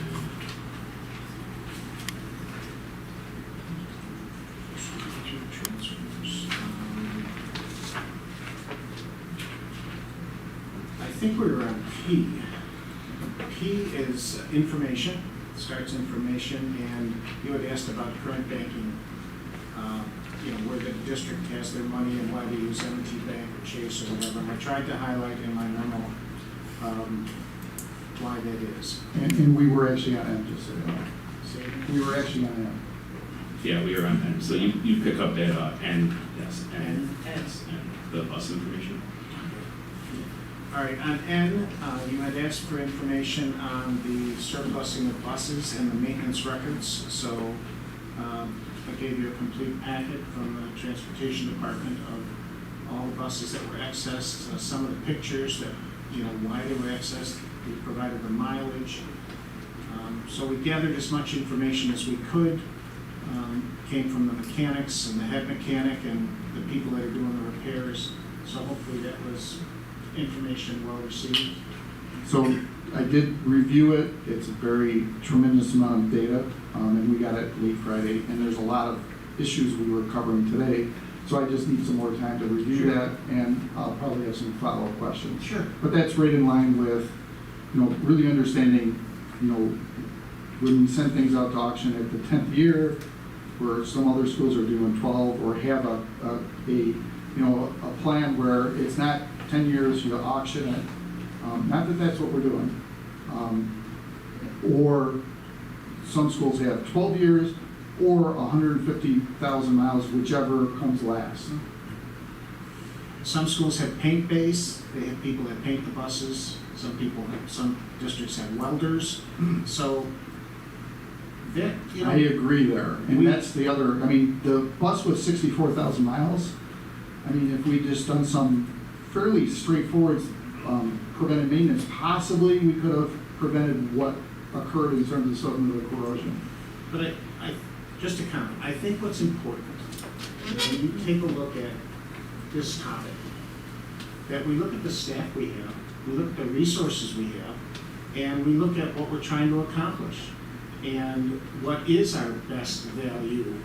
For example, do we want to invest in the transportation department with more equipment, more people, etc., to make the buses run longer? Or is it a better cost benefit to have the plan we have? So that would be one topic, and that may take 2 or 3 meetings. So when you're optimizing, you can't take your entire 80 million. You got to take a chunk of it and take a look at it. That's what we're saying. What he just said, it will take a tremendous amount of time to understand some of this. Right, so, and there's limited resources here. So to prepare for one of those meetings might take half a week. Now, who does our jobs when we're doing that? So it's something we just have to take into consideration. I'm not saying we're not willing to do it, but it's something to consider.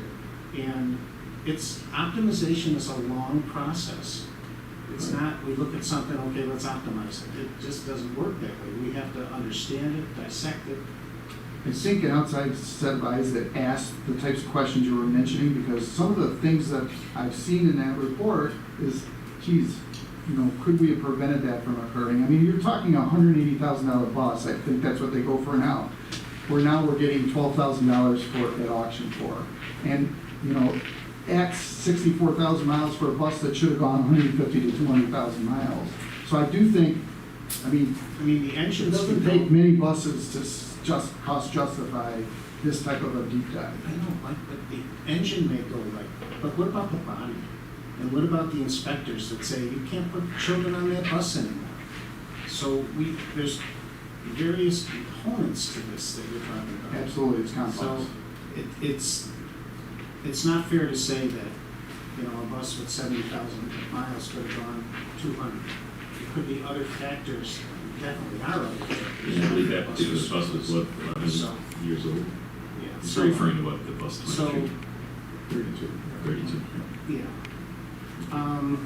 Yeah, but I agree that it's a complex, and that it won't happen in a year, or 2 years, or 3 years, because this will be a time commitment that's got to be managed within the workday that exists.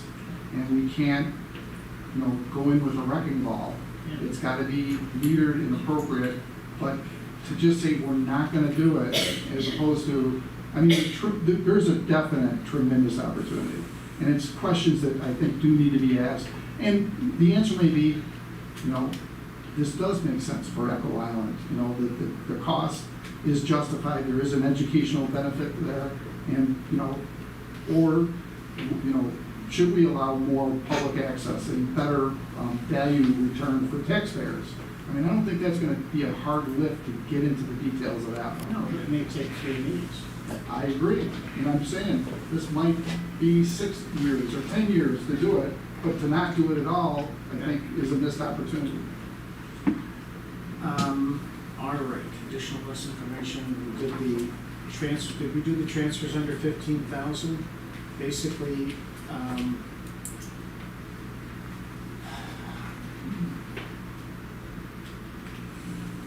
well, it's information. We had a crime policy that we didn't have enough money in, so we needed to transfer $4,300. There's the extended school program that we have for children that go to school 12 months a year, and we had to have $7,000 for that. During the year, we had assistant principals that were on medical leave, and we had to hire people from BOCES to fill those positions, so we needed $14,000 for that. So those are the 3 transfers that make up that. On P, we had the banking information that I tried to answer your questions from last meeting as to where the money is and why we use certain banks. Then there's a treasurer's report for April. We haven't got to May, well, we wouldn't have June yet, but we did get April finished, so that's a piece of information for you. So that's our 7 things that complete the information for business. Thank you very much, Doug. Okay, so that brings us on to special education details with Cheryl. Hi, everybody. I have 3 action items tonight. Normally, I just have a CSD and a CPSE program recommendation report that I ask for action on.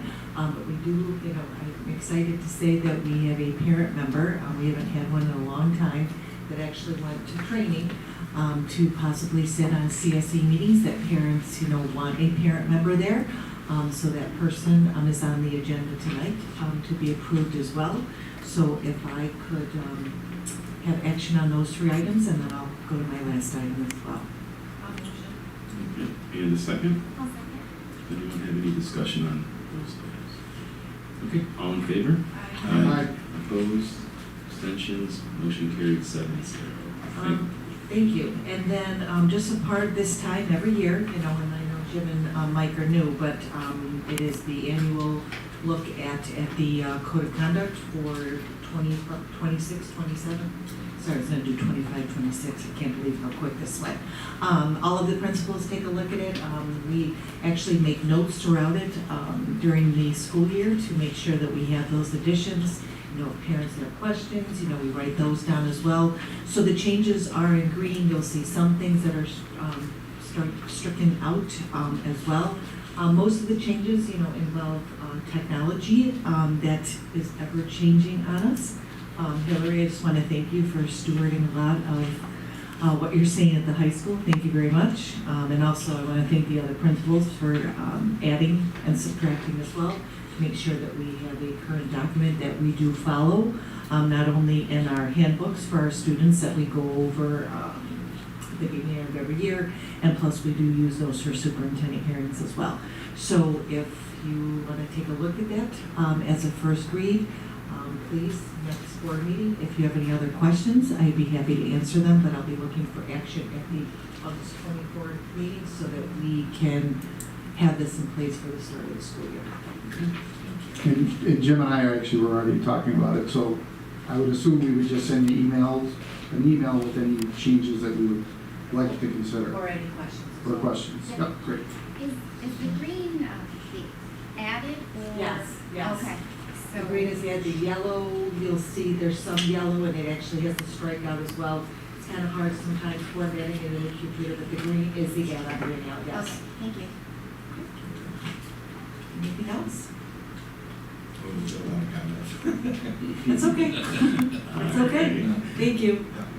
Thank you. All right, on to superintendent's report with Dr. Graham. All right, we only have 72 slides. No, I'm just kidding. I'm probably just going to share this statement for board members. When you're walking into our schools, you're starting to see all of the work that goes on behind the scenes to get our buildings ready for September.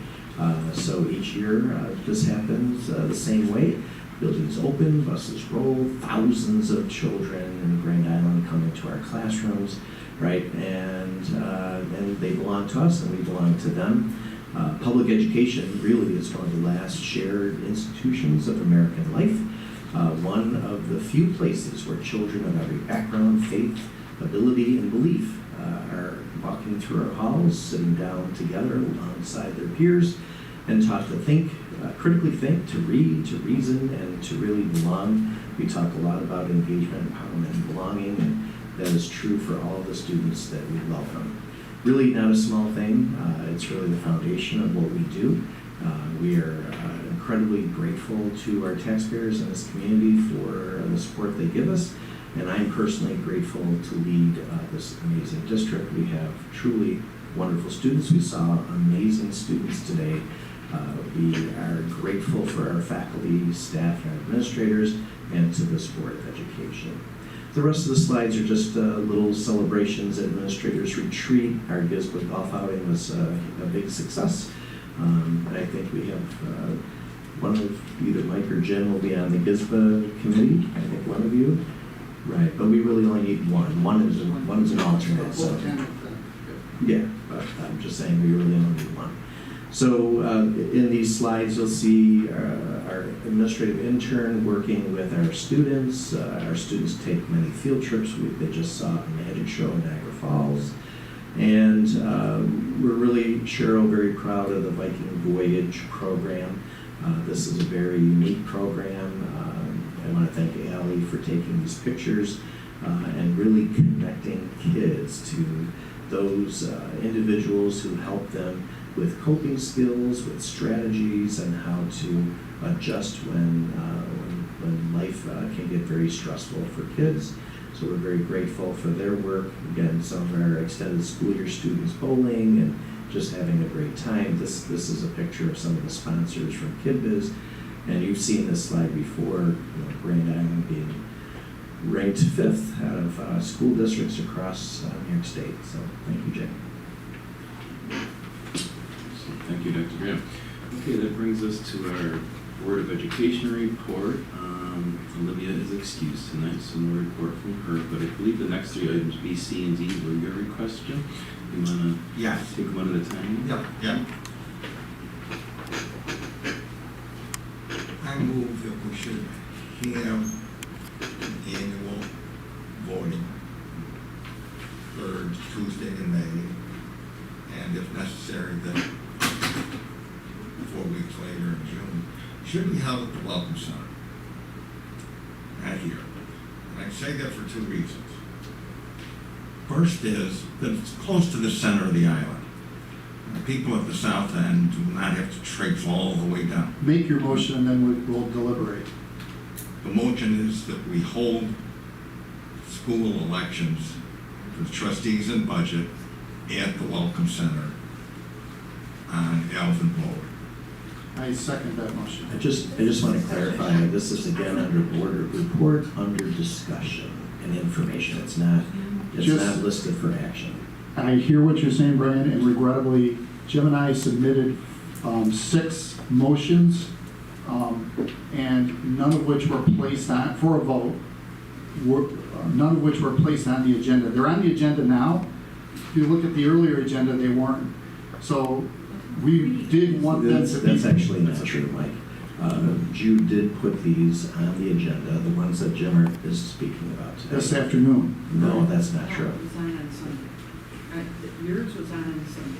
We're talking about Jim's. Jim's were on Friday. Motion, Pardon me? I thought I had in there motions. Right, this is discussion. I'm seeing the email here, Jim, and it's not, But I think this is The one actually discussion. says- Jay, is it correct that you only just added a bunch of my motions on this afternoon? Well, at least one. Right now, we're talking about Two that you Jim's. These are Jim's Three. Board of Ed report. but if there's a motion in a second, like with the optimization committee, we can. Let's go forward with this. My reasons are twofold. First is because it's close to the center of the island, and the people that live in the south end of the island do not have to traipse all the way here. Make it centralized for all islanders. The second one, though, is we spend a lot of money in the district on security.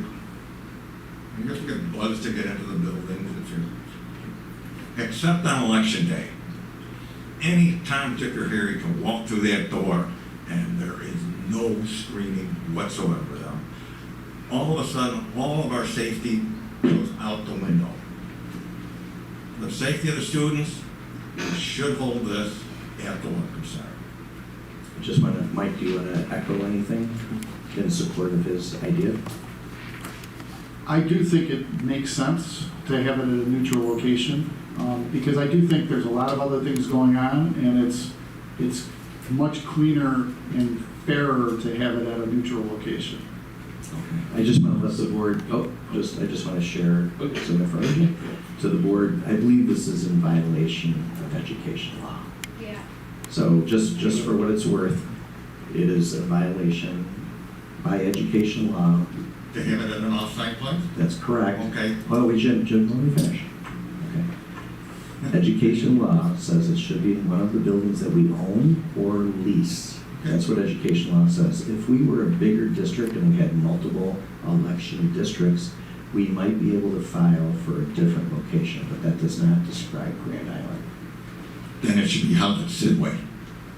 But I'm just letting you know why it's Okay, held in a fine. school district. But it should be held at Sidway, the center of the I island. appreciate your perspective, but, But you're still going to have the issue of security. and that's why we have school resource officers. Jim, I'm gonna ask you, just as a fellow member of the board, to be more careful when you make motions in public discussion.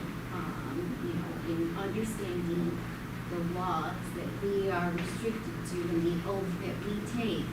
And it also goes to, understanding you can't just bind an entity to something because, it's He could have told me this the other day when he first saw this thing. you are pushing. responsible as a board member to understand your roles and obligations as a board member and also the laws that you are restricted to. So I'm just gonna ask you to be more careful so that I don't have to, look as frustrated as I do right now. Jay? There's also, I'm just going to put this out there. Typically, when we have items for discussion, we discuss it. We just don't backdoor in a motion in a second. It goes for discussion, and then the discussion then lets us know if we're going to put it on the next agenda or a future agenda. We just don't start throwing action items in a discussion roundtable. The agenda is put out there for the public in advance so the public is aware of what we are discussing versus what we are voting on. So if we are going to start doing this, I would really prefer that we get the advice of Jeff Switek that this can be done. I 11 years, this is not. It is always, and we have always referred if there's ever change. Right now, as I'm going through these, I feel like I am being ambushed. I feel like I'm listening to your motions.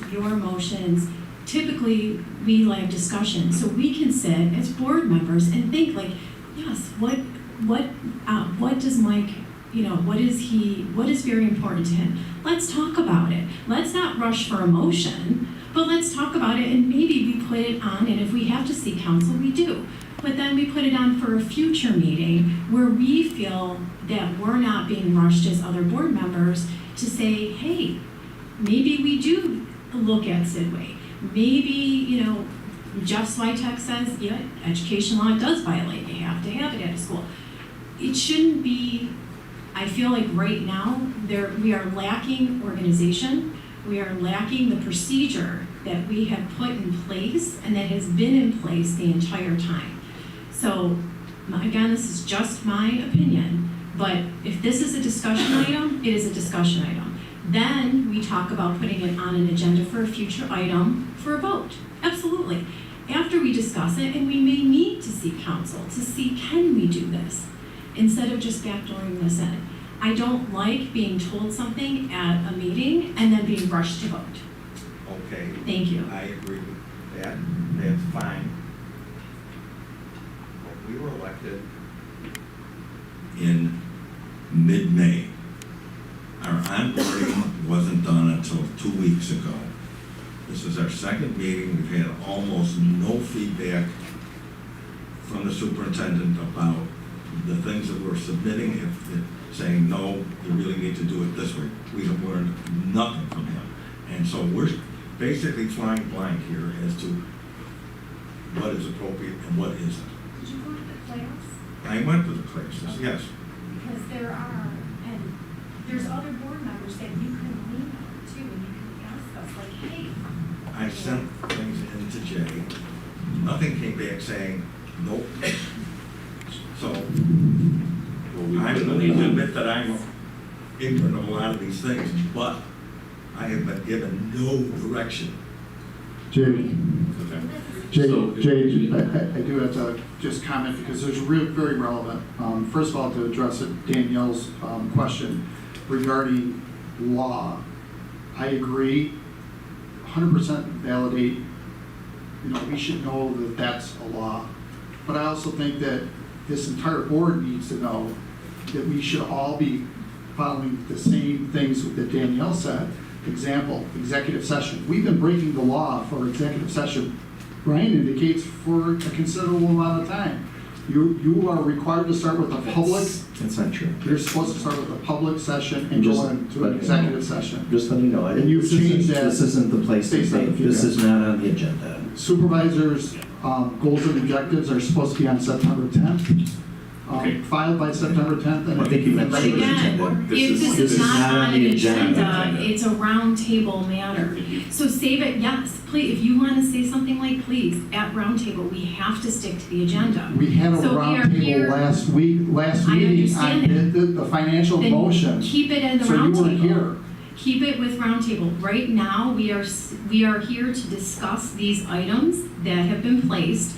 And then if we agree, we then move it to a vote at a future meeting. But right now, that is not an agenda item. We stick to the agenda items. Then we move to roundtable. And you're free to say whatever you would like at a roundtable. But this has to stay consistent. It has to stay organized. I agree. You indicated the financial optimization committee. We did have the roundtable at the last meeting. Brian told me discussion first. This meeting is when we were going to vote on it. Didn't put it on the agenda, even though I did Then it request comes it. up in email again to request to put it back Jim, on it the is, it's agenda. on, under Board of Education, we just kind of slid it up because they were talking about the finance. Wasn't my committee, motion. So. But Jim, I know you have a Okay, so couple Jim. other- Okay, my second one here is capital projects should be either on the third Tuesday in May or election day.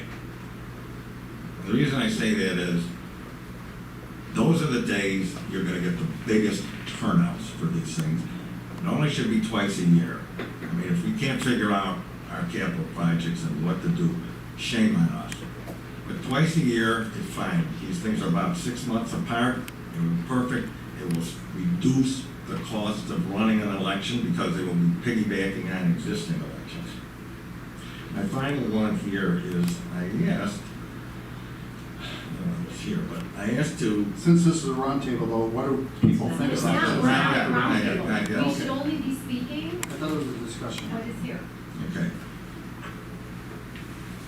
My final one was, I asked to look at the junior, seniors, SAT and GPAs. I don't care who the kids are, the names, I'm not interested in that at all. And this came about because I was talking to a friend who was selling his house, and he's got a nice house, and he's got a very good realtor. And she told him, if your house was in East Aurora or Clarence, it would have sold in a heartbeat. But here in Grand Island, you had a couple of problems. And the first one is the obvious one, the bridges.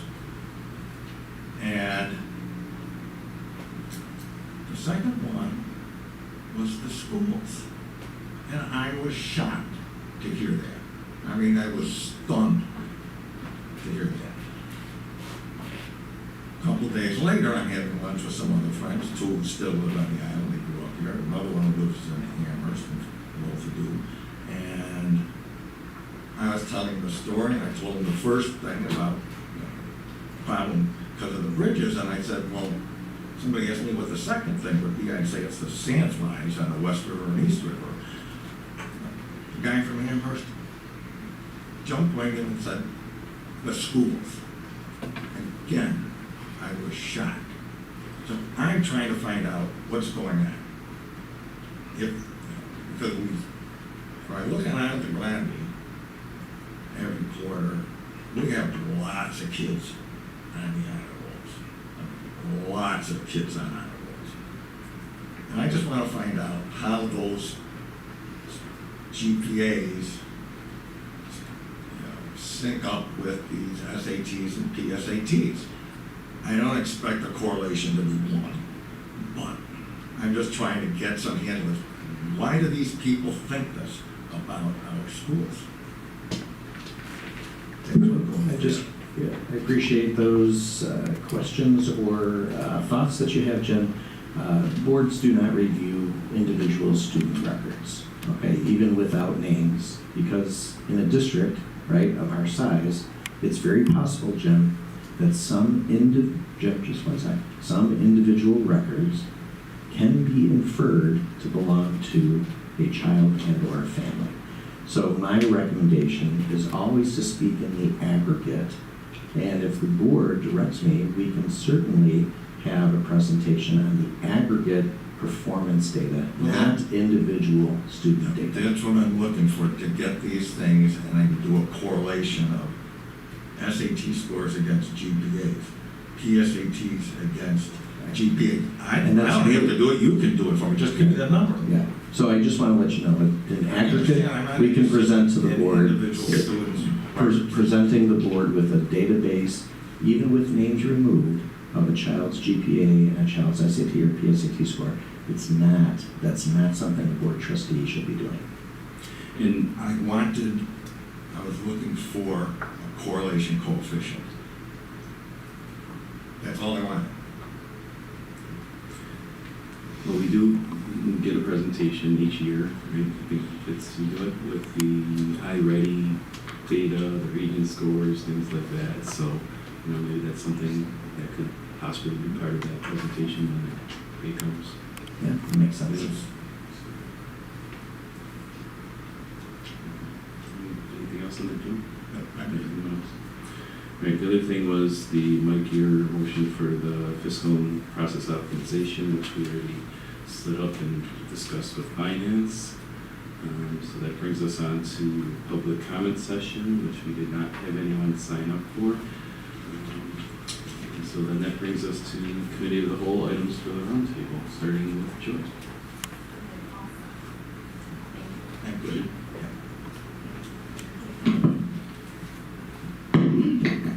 with the appointment of Wayne tonight, I wanted to thank Dr. Whalen for all your work and effort, and it has been a pleasure working with you on the budget. I know you kind of came into a sticky situation, but I feel like you did a great job trying to present transparent and clear information and answer questions, so thank you for your service.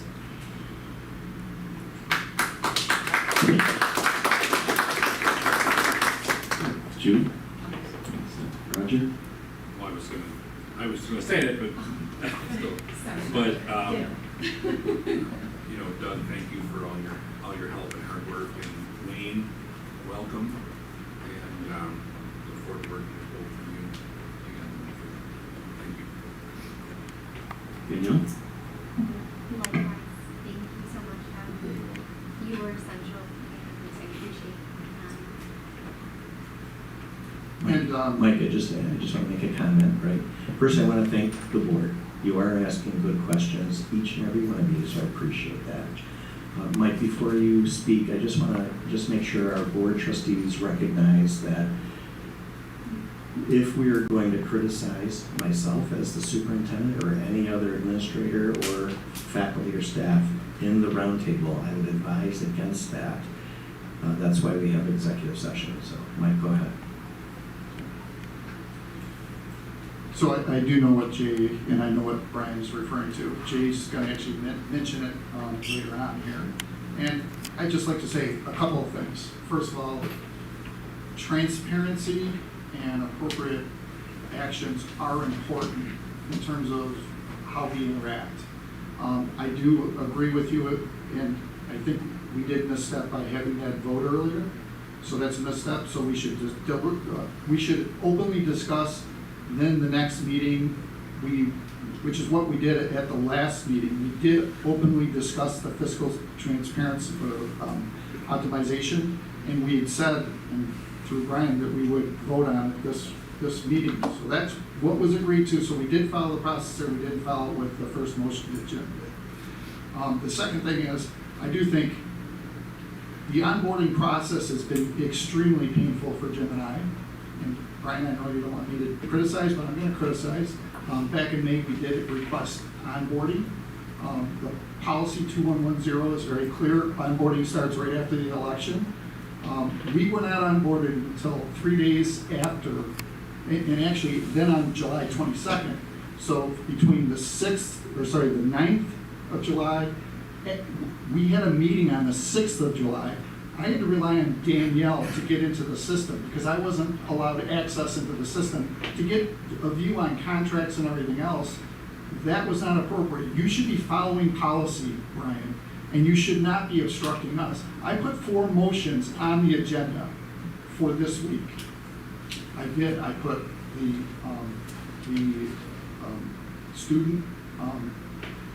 There's 4 motions that I put on the agenda and requested. Mike, I really got to interrupt you. Okay. But you're going to finish your statement.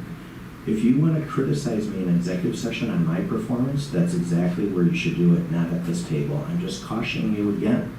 So please take that under consideration. I think, though, when we're being impacted, it can't be a secret, Brian. I'm sorry. And that is bad behavior. I think I was clear, so go ahead.